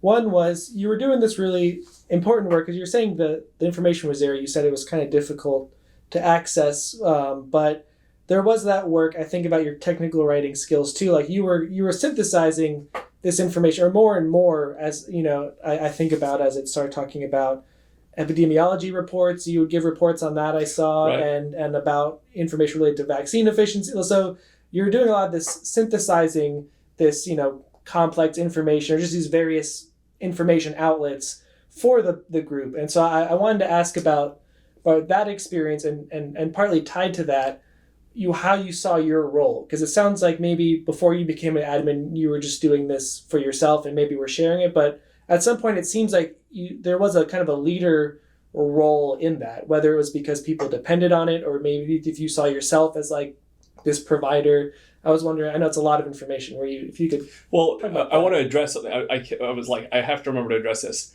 The epidemiology report. Mm-hmm. I'm not an epidemiologist, so I want to get that out of the way. And the epidemiology report is a report that the state issues that is full of really good information, but again, it's kind of hard to digest. And when you're dealing with COVID, and like anything, and having years of hazmat experience, this is just something that I kind of implicitly understood, right? Is that you can give me I can pull a sample and know how much diesel is in the soil right here, right now, right? But if I don't know how much diesel is in the soil last week, how much diesel is in the soil 2 weeks ago, I don't know how much diesel is going to be in the soil next week, right? So I need to know change over time. That's really important. So every epidemiology report the state issued, though, was just a snapshot, especially early. It was just like, this is the numbers for this last week all in one place. So I would take the last two and put them next to each other and in MS Paint, like draw these terrible arrows and say, cases are up in percent, or cases have fallen in percent, right? Hospitalizations are down, 15%, but pediatric hospitalizations are up 10%, right? So people can see that information because that's the meaningful information. Like just static case numbers doesn't give people a lot of information. And so that was kind of one of those things that I would spend a lot of time. I think those originally came out on Wednesday nights. There were some times, again, when I was like out of the state working and I didn't get to do the epidemiology reports. And so I don't know that I ever saw an official change. Like when I became an admin, my stuff hit the group faster. I don't think of myself as a leader in that respect, though. It doesn't make me even super comfortable when people like come to me as like a leader, right? Like I think of myself as like an information source, which is what I always tell people. Like I can get you facts, right? So that's always been my objective, is to provide factual information in a way that people can easily read. So like vaccine efficacy, or like just the status of COVID-19 in our communities, or what's like, I'll talk about schools in a second, but all of that information, I just want to make sure that everybody has it. I feel like the free and open exchange and like access to information is something that everyone should be strive for, right? I mean, I don't feel like that there's like ideas out there or like bits of information out there that we should keep from people. Yeah. That I'm trying to think of what word I want to use. Suspicious of people who want to hide information from people. I feel like that's not something that you do. You put, again, the group is public, right? Anyone who wants to can see this stuff. People had to work very hard to get themselves kicked out of the group.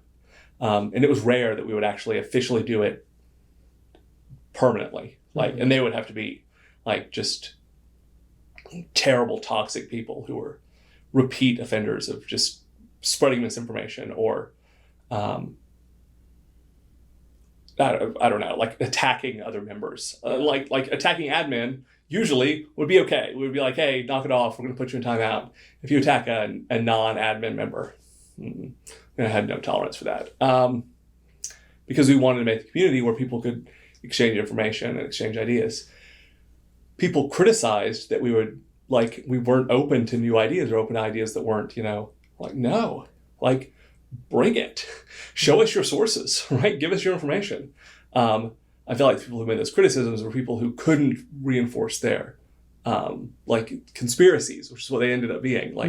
It's not things that it wasn't evidence-based medicine. It wasn't evidence-based beliefs. So they felt like they were being attacked during that time, but I'm like, that's not what's happening. We're focusing on evidence unapologetically. Like that was one of our mission statements, I think, because for a while it said we're unapologetically science and evidence-based focused. That's our the school.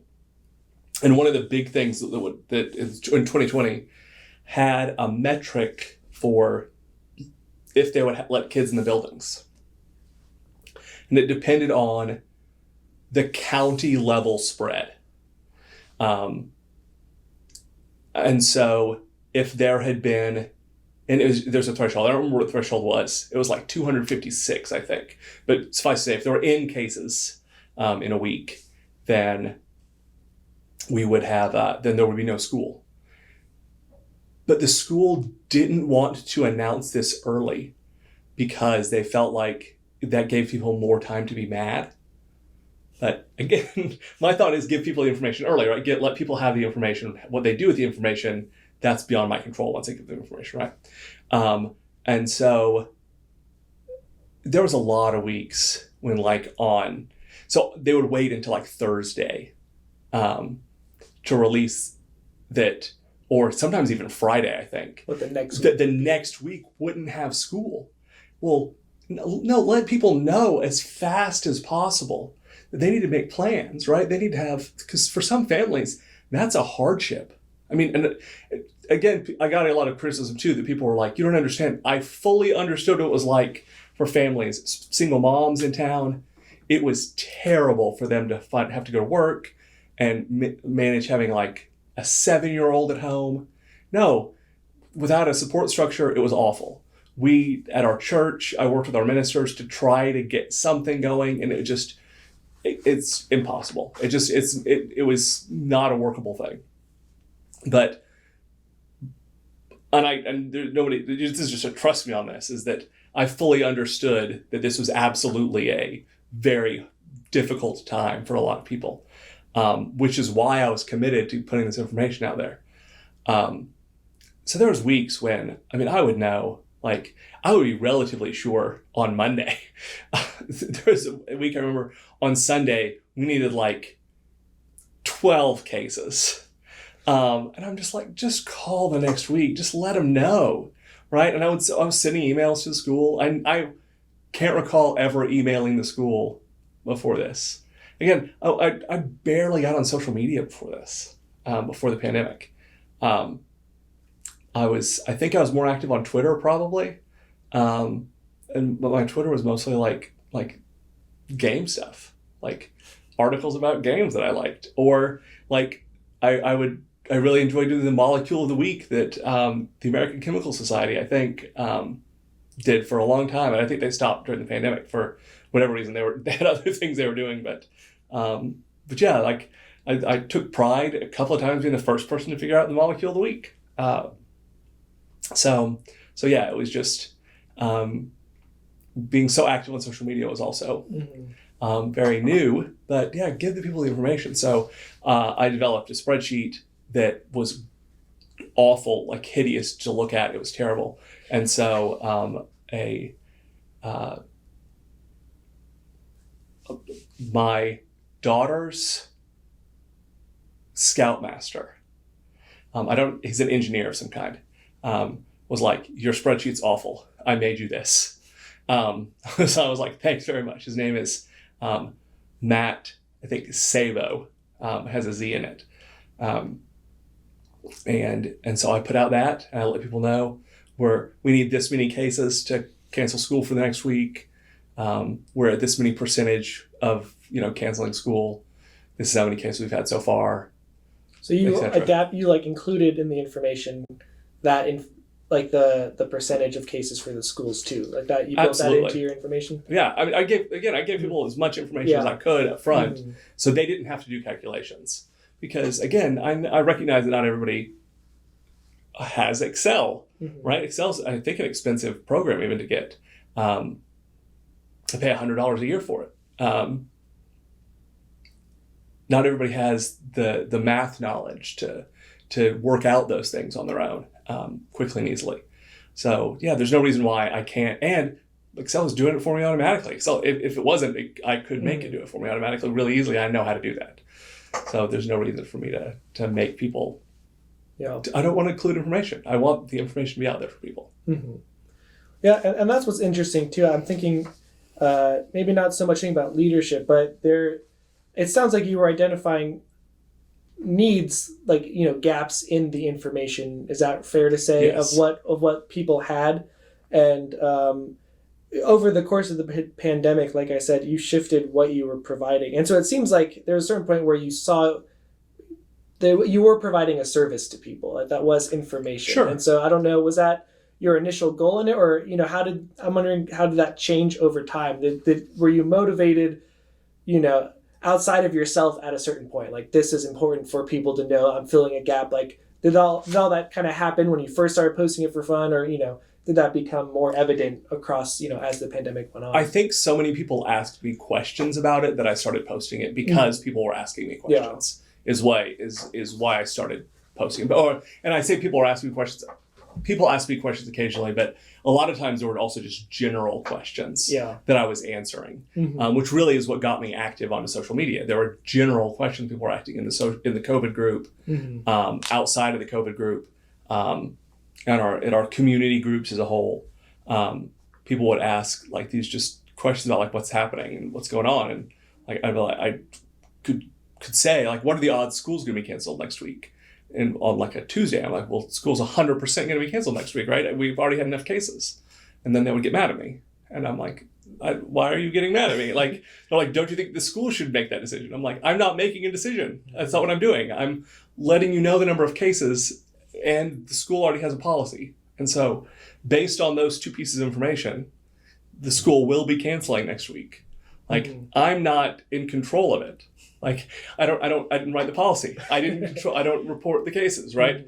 I'm just putting those two pieces of information for you conveniently. I'm sorry I am upsetting you. So, but I got that a lot as well. So just because I was answering questions so much, and I guess that's what drove me, is what questions people were asking. And yeah, I feel like absolutely it's a service. But it's a service that I was positioned where I could do it. And that's what I feel makes society work, is if you're a person who can provide a service for somebody, you have an obligation to do that, right? If it's like, and it took very little effort. I would spend, again, 10 minutes of my lunch hour most days to... Once you had kind of the template set up, it was just... Yeah, just plug in some numbers and stuff. So this is not, most days I was not doing a ton of work. And that was for the schools and for the community report, right? The epidemiology report, when they started doing that, that was like, and I wanted to read it. I was already reading this report. So me typing up my notes about it, which is, because I wanted to know the difference. That's something so I was already putting them side by side. So me typing up my notes about it again, added like maybe 20 minutes every Wednesday night when I was already going to be doing that. And I don't think it's that big of an inconvenience for me if I can spread that information in the community. I feel like that's my obligation. Like, I feel like that's the community's done a lot for me, and like just in general, right? And so that's what we do. That's supposed to be the Oklahoma standard. So then our governor talked about all the time. It's supposed to be like the American way. And yeah, and I wanted to ask, because I know it's interesting because the group did really become a community service beyond just that information. And I know I just have a couple notes here about, there were a lot of polls about safety protocols for the Stillwater schools, or resources relating to surveys about how the city and school boards respond. So I know you were sharing that, you as the group, not you as individually. Group, right? Yeah. So there was a lot of effort in just sharing that, like, here, provide your input in these other outlets, but also at a certain point, there were a lot of efforts to support employees at Stillwater Medical Center too. Oh, right, yeah. So the polls and stuff, and like, what are your feelings about these things? None of that was really me. So I can honestly say that like, in fact, I recall pre-pandemic, I was having a conversation with somebody here at OSU, and their job at the time, the project they were working on, was that they were interviewing rural farmers to find out their opinions about, I think, climate change, but maybe something else. But it was something related to the environment. And I was like, that sounds incredibly dumb. Why do you care what a rural farmer in like Osage County cares about climate change? Let's use climate change as a proxy. Like, who cares what they think about this, right? Like, I can understand being like, what do you know about this? Like what factual, like, give me the facts you have, right? But what do you think about it? Like, what are your feelings towards this thing? That's dumb. And he was like, not so fast.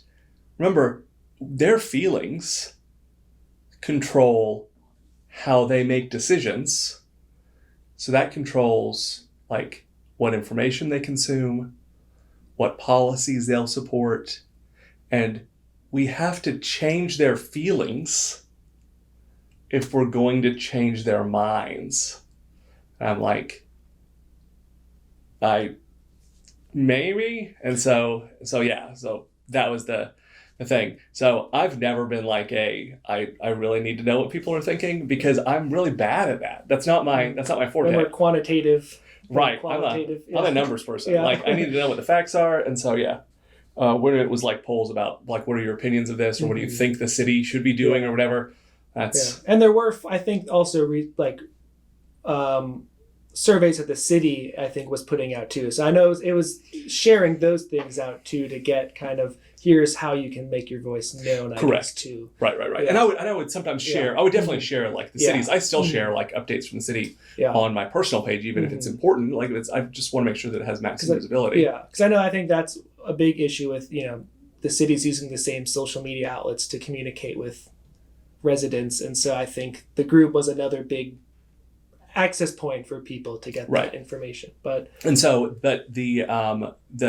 community efforts to help the nurses, that was a thing that was really all me. And I'm saying this because this is kind of a quasi-private thing. I know it's going to be public, but it's limited in scope of who it says, because I wanted, and hopefully this won't like make people have hurt feelings like in the larger community, but I wanted to give the appearance that it was like all of us in admin who were like coming together. And so to like have the idea, and then us like snowballing effect, when really it was just all me doing all the work on everything, which is fine. I didn't need all the credit, because I felt like from the nursing perspective, if they thought that Preston Bobo did this thing, you're like, oh, good, Preston's a cool dude, right? Mm-hmm. If they thought Stillwater did this thing, then their community cares about them, right? Mm-hmm. So, like, they probably already know Preston Bobo likes them, thinks they're pretty great, right? I think that they were feeling really down, and they didn't necessarily have experiential knowledge of Stillwater caring about them. And so the first drive wasn't great. It was my first time doing anything charity. Like, I've worked charity jobs, but like organizing anything. And so we just got a list from the hospital of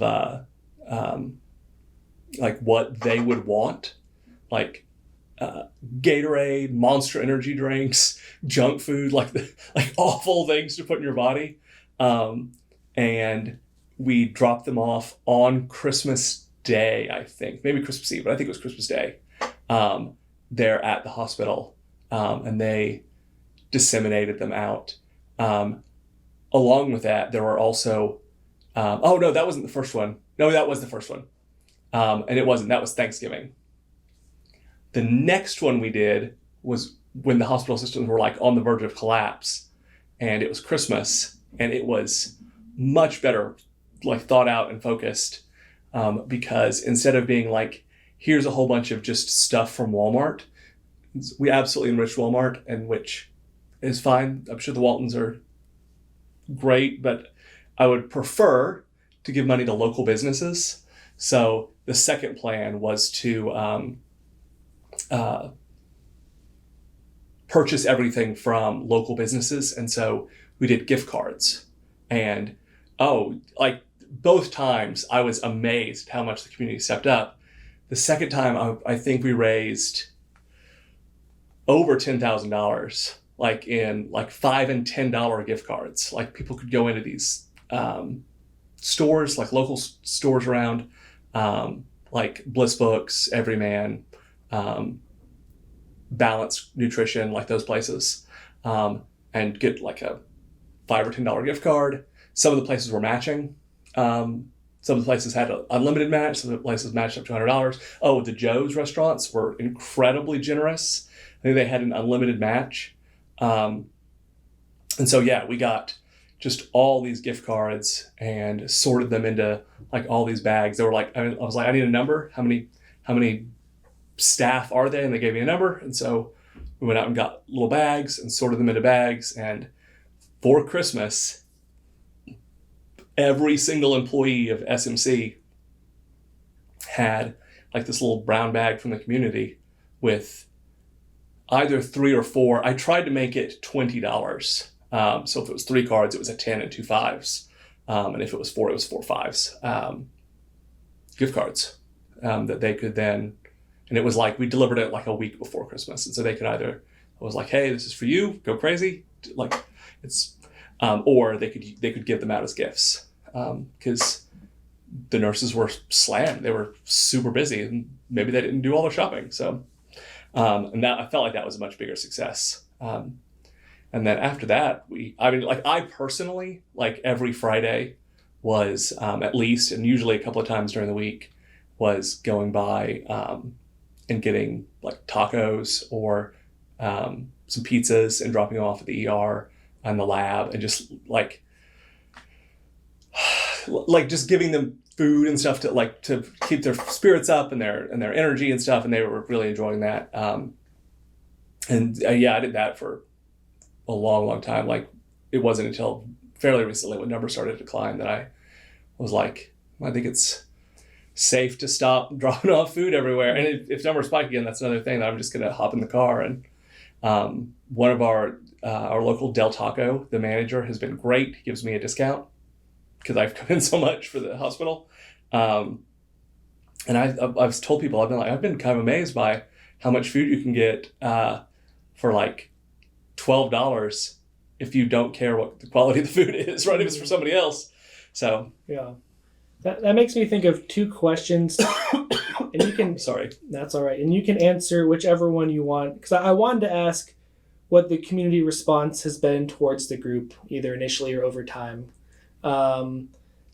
Which I know part of that there may be some division and different things, but I also wanted to ask about your perspective of just like getting involved in this way of serving the community, seeing the community step up. And so I was wondering if you could talk about those aspects. Was that a new opportunity? I'm trying to think your community service in this way, if that was unique during this time, if you stepped up and saw everyone else step up. So how do you kind of think about both the group itself and how that was received or has been received or still is, and then this work you were doing? So I'm going to start with the second question first, and because I feel like it's easier for me to answer. I've always done community service, and so this is just what I was currently doing an extension at the time. Of that, yeah, and so that's not a thing. Like I teach classes at the shelter here in town. Mm-hmm.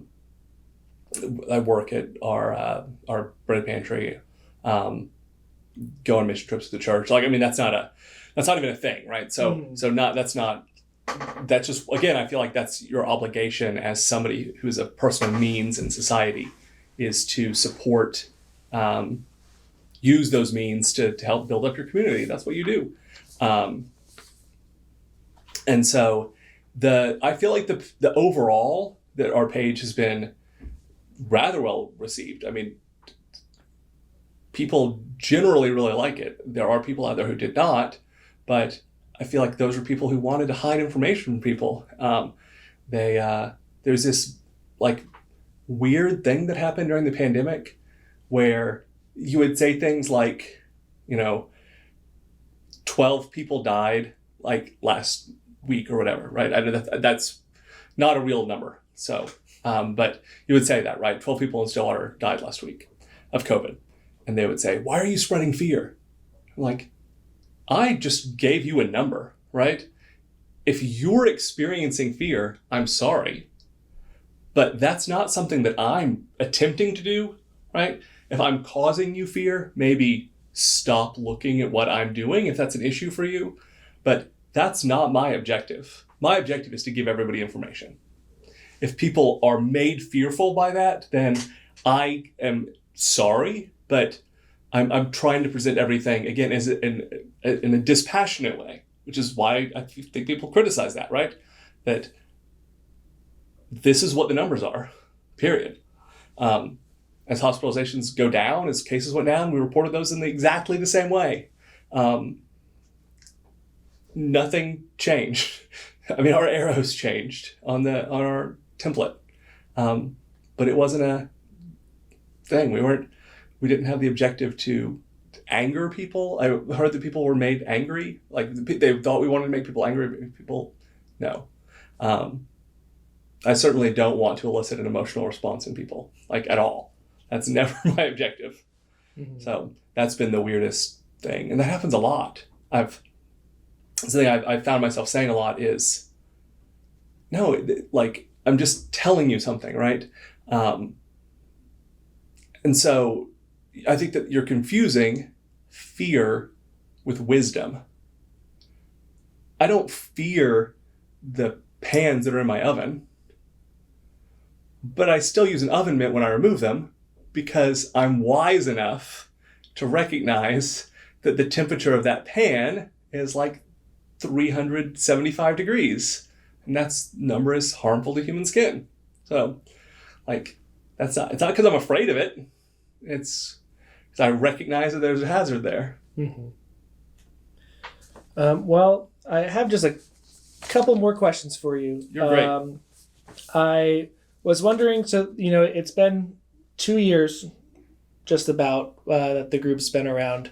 Has it changed? Like, has there been shifts in what the focus has been, or kind of what is the current iteration of the group like, or has it gone through periods of change? So I have something that I do at work professionally is help companies design their safety systems.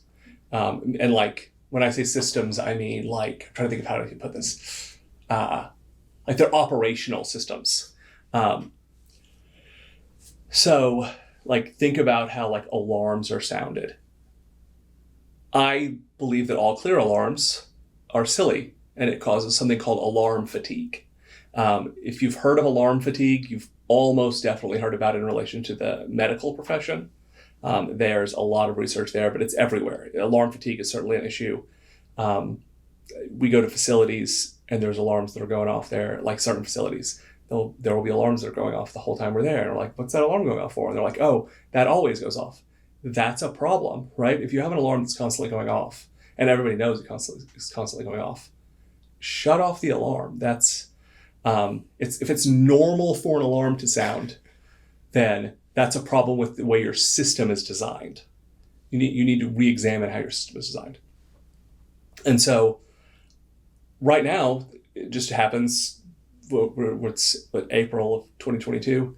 All of our numbers look great. Like, all of our metrics in Oklahoma, and I still check every week. The other admin check every week.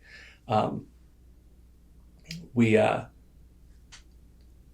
don't put out an all clear message every week or every day on the group. We just think that that's absurd. That people will just get fatigued from seeing an all clear message every day or every week. So I still stay abreast of the newest research. One of the things that people have criticized too is, you're 100% focused on vaccines. It's all vaccines. I'm like, no, I was doing non-pharmaceutical interventions way before the vaccines. Like that's you can't even say that about me. But even now, pharmaceutically wise, I read all about the new pharmaceuticals that are coming out, and stay very much on the new trials that are coming out on those. When information is coming out about those, I push it forward. And if there's another like public health concern, I'll push it out as well on the group. I have a tag it's COVID adjacent. So this isn't a COVID issue, but it's similar to, or like if our like local food pantry has an urgent need, or Oklahoma Blood Institute is our like where you can go donate blood. Then when they have an urgent need, I'll push that out and I'll say COVID adjacent, right? That this is just a public health issue. Our food pantry needs these items. We've started a red pantry, which I hope that by the time this really gets viewed by very many people, everyone knows what that is. But it is like a community food pantry, but for feminine hygiene products. So we started one of those in Stillwater.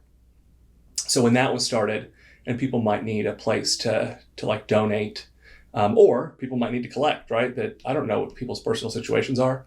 I know that we tax feminine hygiene products as luxury items because we're insane. Was that connected to the group at all? When you said we, who is creating that pantry? No. It was through our church. Okay, but I just want to make sure. But I think my we is Stillwater. Okay, yeah. So the community has done that. Mm-hmm. A thing that came out that happened recently, and so I'm going to say this and see if I'm prescient or not. There is a adenovirus caused hepatitis in children that is unrelated to COVID or the COVID vaccine. CDC just pushed out information though in like children in the United States under 6, so 5-year-olds down, 2 at least have had liver transplants at that age though, which is a lifelong, forever you're a transplant patient. It's terrible. It's horrifying for me as a parent to think that, like one of my children could be a transplant patient at 4 years old.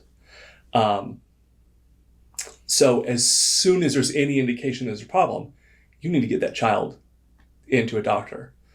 So when that information came out, right, I put that on the page. I was like, hey, FYI, this is a thing that's happening. It's in the American South right now. If you notice that you have a child in your life who's, let's say 10 and under, there have been 12-year-olds in other countries who this has impacted. If they're, turning yellow, especially the whites of their eyes are turning yellow at all.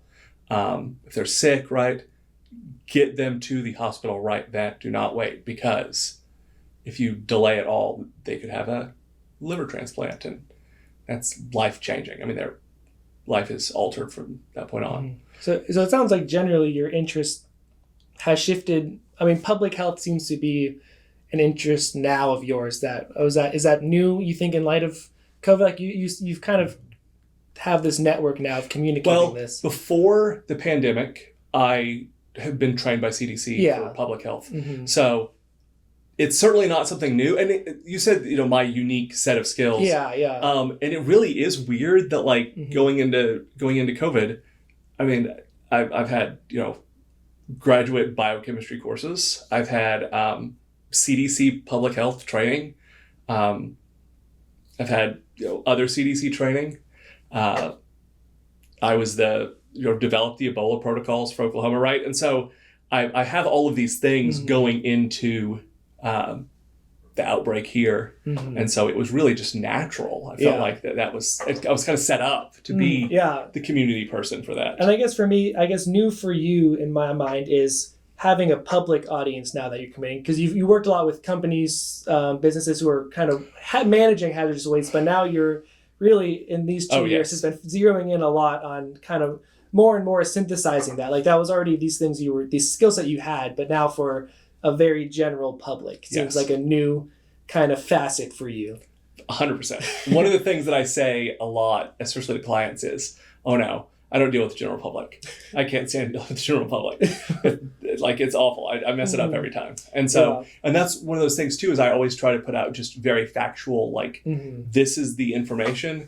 This is the Preston Bobo summary of this information, but it's just the information from that report in what I think of as a more digestible format. So, because if I start giving my opinions or talking about what we should be doing or whatever, then I get in trouble every time. I've like strayed from that. It's people have like heavily criticized. So, and I think the group social media seems uniquely set up in a way where it's advantageous to you, where you're not responsible to a public audience. Like, it is this informal network, you're sharing information, but it's still a way for you to communicate it, kind of like you're saying, like as data, like this is it, take it or leave it, but here right. it is. So it seems like it works in your favor to have this group of people who have some buy-in, where you're not really responsible for the comment section in the same way, or like you don't have an obligation to the community. You're able to share it a little more with like a distance. Like, I'm not the expert, to ask questions about outside of here's the data. Right. And I can do my best to answer questions, right? And especially I have a network now of experts that I go to.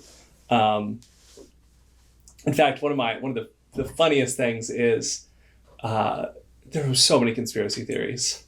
So one of my favorite conspiracy theories was they want us to say 6 feet apart, because if they can get us to get used to 6 feet apart, that's very important in satanic rituals. So I'm like, where are you getting this? Why do you think this is the case? And they're like, I just know this to be true. Like, why do you think that's to be true? It's like common knowledge, whatever, like these answers. So I'm like, I'm going to go ask an expert. So the Satanic Temple, they're rather active on Twitter. I'm like, hey, Satanic Temple, does the number 6, like 6 feet, have any particular importance for you guys in any of your religious practices?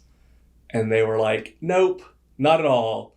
We are firmly committed to rational thinking and have a data-driven, like that's the mission of our church. Anyone who's pushing this Satanist, like 6 feet thing has no idea what they're talking about us.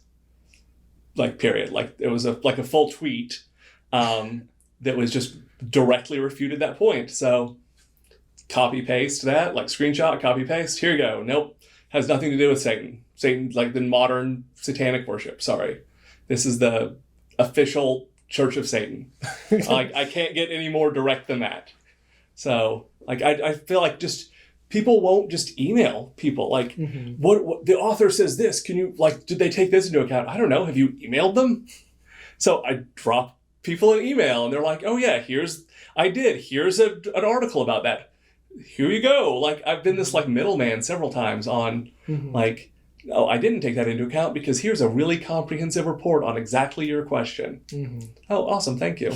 I've also just written people who have written papers or written research that I've really enjoyed and been like, this is great. Thank you so much for doing this. And like, I feel like they don't get that enough because there's so much hate out there and hate mail and stuff. So that's been really rewarding. I've made like really good friends. I don't want to say the name of the person, but he's like the Canadian equivalent of our Dr. Fauci. And we correspond all the time on Twitter. Like, he's great. He's funny. He puts out like these terrible memes all the time. And yeah, it's fantastic. He's a good person. He's a person who I've pegged up very often though, to be like, hey, can you answer this question? And so, yeah. Well, I think I maybe have got 2 questions for you, and then I think we can wrap up. Cool. We'll see how it goes.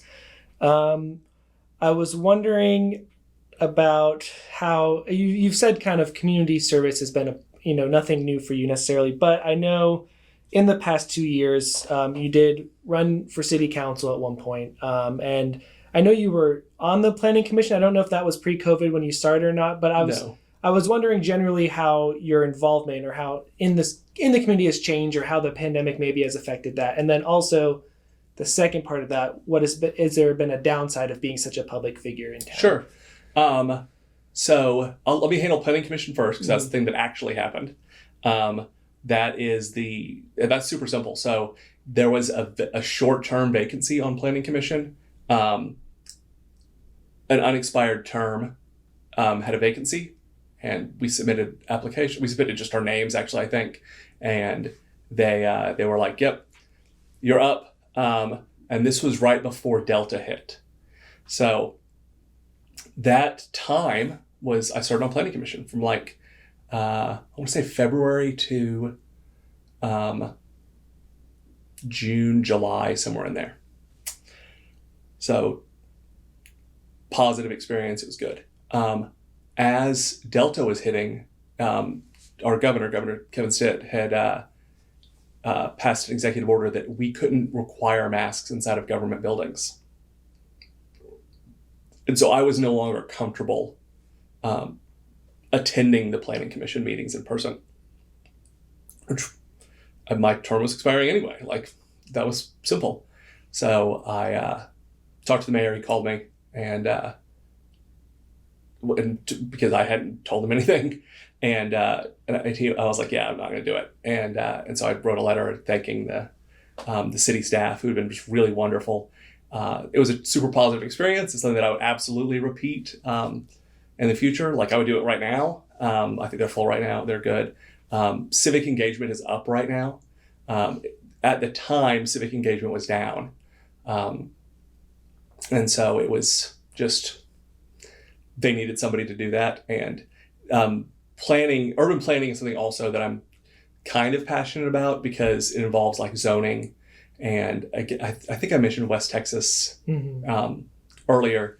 That's like, that was a fertilizer plant that blew up. It was kind of in the middle of a residential neighborhood, because they had just relaxed zoning code so much. The fertilizer plant had been there for years and years, and they had allowed the housing to be built like very close to it.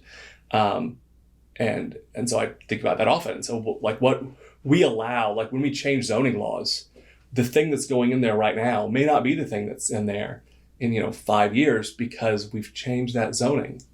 So yeah, just very much had those things on my mind when I was on the planning commission. A lot of it was like, we have medical marijuana here, and so a lot of it was just dispensaries, which every one of them has to submit a permit. That's just how the city has cleared it. And so those were like basically rubber stamps. So the city professionals were like city employees. They were like, hey, they've done all the work. Here's all their paperwork. Awesome. Yeah, that's there's no legal reason to stop them. So that's great. So for city council, our vice mayor was not seeking another term. The city council had been just terrorized by local hate groups. It was awful. In response to the safety protocols? Safety, like COVID safety protocols. It was awful. And I don't know the details about how all of them were attacked. And so I just know that it had been just terrible, incessant threats over email and stuff like that. I don't know if there were any physical things or not, but anyway, I knew that a member of one of our local hate groups was going to be running for city council, and I was like, oh, well then I'm going to file as well, not knowing who the other candidates were. And honestly, when I found out who the other candidates were, I was like, oh, I probably wouldn't have filed, because it was like, if you include me, which I probably should, 3 very good qualified candidates. One guy who would have been probably a really good candidate, he just wasn't the best interviewer. And then the member of our hate group. And so I was like, as long as the guy from the local hate group loses, it's all good. So really, the guy who didn't interview well was a local nurse who just really wanted to be involved. And I was like, bravo. I felt bad, because we would be on interviews, and it would be like, so what was that? Like, what's the last book you read, and how does it inform your opinion of government or whatever? And so I was like, oh, I read this book, and it's this. And 2 of the people were associated with the university, Ariel Ross and Christine Hawkins. And they both had, excellent answers about the recent books. And the nurse's answer was something like, I apparently need to read more. I don't know when the last book I even read was. And I'm like, that's not a great answer, right? I mean, so But things like that, where you're like, oh, or like a lot of his answers the previous answers were really good. Mm-hmm. So I never got a read on like how good of a like political candidate he even was. But he seemed like a great guy. And yeah, that was the field. And yeah, like I said, if I had it all to do over again, I would have put all of my support behind one of the candidates, and that would have been it. And I would have not put my name in the hat. I was not displeased at all with the outcome. So it sounds like you were motivated to make sure someone who was more open to like the COVID response, like a data-driven response. Like I'm trying to, so that was that you were worried that someone would go and would get elected, I'm guessing, because it sounds like it was Correct. kind of in response to and who you worried would. There were people who wanted me to run, and so there was a lot of people were very surprised that I didn't do better in the election. And they were like, what went wrong? Because I felt like I campaigned pretty well, but like I'm a pretty divisive dude, right? I mean, like I'm the like give out information that's consistently been really, really bad. People have a very bad like mental association with my name right now. So I'm not surprised at all I didn't do very well. When you think about like bad news, you probably like when you think about me, you probably associate it with that bad news locally. So yeah. And so with that, I think that bad news association, it kind of ties to what I'm thinking of when I mentioned the downside of being an increasingly public figure in the community. Has it just been kind of that association, would you say, or has there been anything else that's kind of? I mean, that's actually fine. I don't mind that people think about me as a bearer of bad news, whatever. I'd like them to think that I'm just the bearer of factual information more than the bearer of bad news, but whatever. So it's been like in public, like when I actually see and encounter people, it's been very positive. I will like a couple of times a month, usually I will see somebody in public and they'll be like, oh, you're Preston Bobo. You run the COVID page. And I thank you. Like, I really appreciate you doing that. I like the information you put out. The articles you shared, good, something to that effect, right? I'm like, sure, like, no big deal. Like, thank you for thanking me. I'm glad you noticed. Like, I never know how many people it reaches. So I'm glad to get feedback from you. But online, there's been so much hate. It's been awful. So yeah, I've had to get lots of like private messages and stuff that you just end up going through and deleting and blocking people and stuff. I recall one like really strongly. I don't remember anything else about this person. He left me several voice messages from like different accounts. I would block him and he would start a new account and message me. His voice like recordings, because I guess he didn't want to type up whatever he was thinking. But one of the things he was like, you really need to go back and like to whatever you were doing before. This was early because I really hadn't been active in the community before. Like read some more issues of the New Yorker. And I was like, a print magazine reference like in 2020? That's such a weird like way to go. Or I didn't even know at the time they were still publishing. So that one sticks out very weird. Like what a weird way to attack somebody to imply that they read too much of the New Yorker magazine, which I don't read, but it's just a weird attack. Like if I did read that, I don't see that would be a problem. I'm not exactly sure of the contents of the magazine. Maybe I should think that was a problem, but I'm not exactly sure what they even publish. And I think my big knowledge of the New Yorker is that they have like a cartoon or like a drawing thing that's like really significant culturally. That's it. That's my cultural knowledge of the New Yorker magazine. No, and I'm sorry. If whoever that dude was sees this randomly, then he'll have to message me and let me know in a new voice clip. Mm-hmm.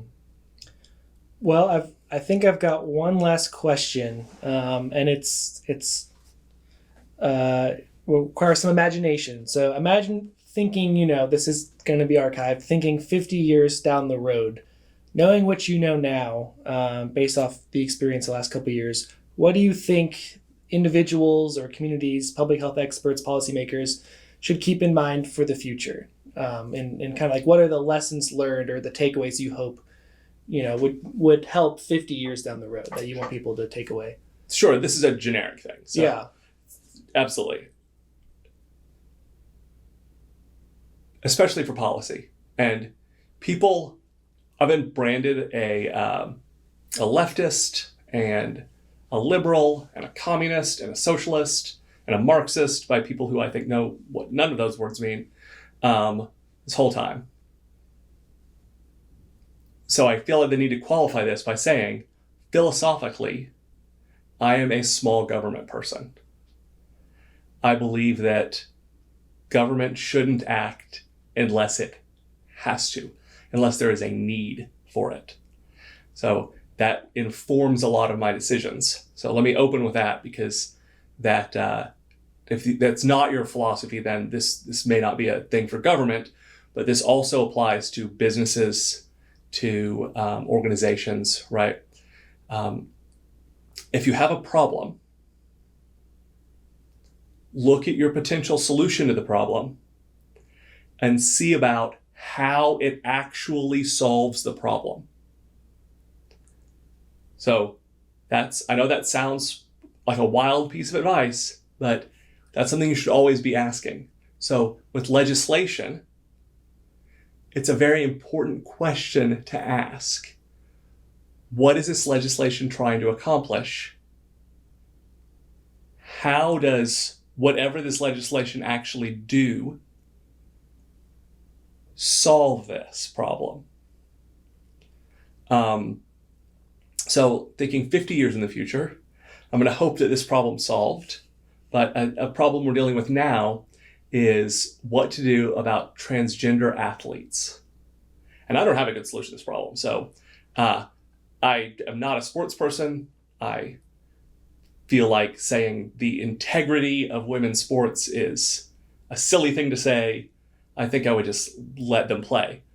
But I don't know if that's a great solution or not. I'm not a sports person.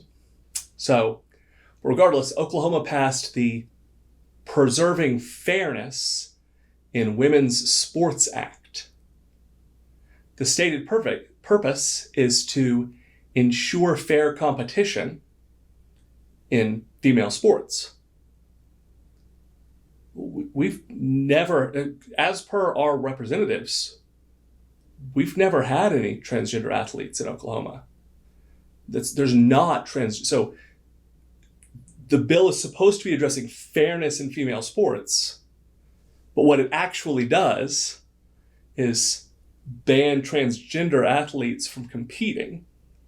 That doesn't solve that problem. There are fairness issues. I mean, there's like traveling teams, and like they could start, the state of Oklahoma could start a public fund, which I don't think they should do. Again, I philosophically would oppose this, but to give public dollars to impoverished little girls so they could afford to get on traveling teams. Pom or cheer is incredibly expensive. My daughter did cheer for a while. They could, have state scholarships for cheer or something. That would actually make female sports more fair. That would actually address what the bill says they're supposed to. Now, philosophically, I don't think that my state government should have anything to do with high school or collegiate or whatever athletics. I feel like that's outside of the scope of what I think government should do. So, but yeah, whatever your problem is, see how it addresses it. And if you enact a policy and it doesn't solve your problem, get rid of the policy. It's not fairly quickly, evaluate your policies. Maybe do that now. Look at your policies that you think are trying to solve problems and see if they're actually working. When I do safety audits at companies, that's one of the things we really do a lot. And a lot of it's just that's the way we've always done it. And that makes the workplace more hazardous. And so, yeah, that's my That's my big general takeaway that I wish everyone would do is analyze and find out what the root of your problem is. Actually get what is the problem, and then actually solve that particular problem.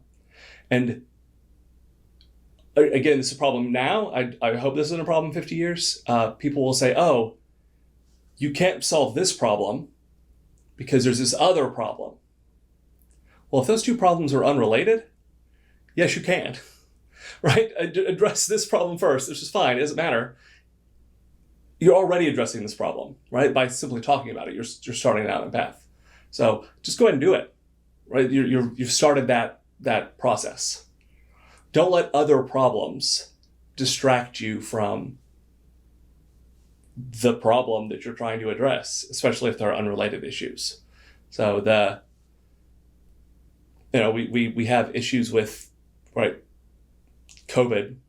We're going to require masking in public during outbreaks, and we have trouble maintaining businesses, storefronts downtown. Those are separate problems. Those are probably not related issues. So address the one problem, right? The spread of COVID. We know that masking reduces that, community masking.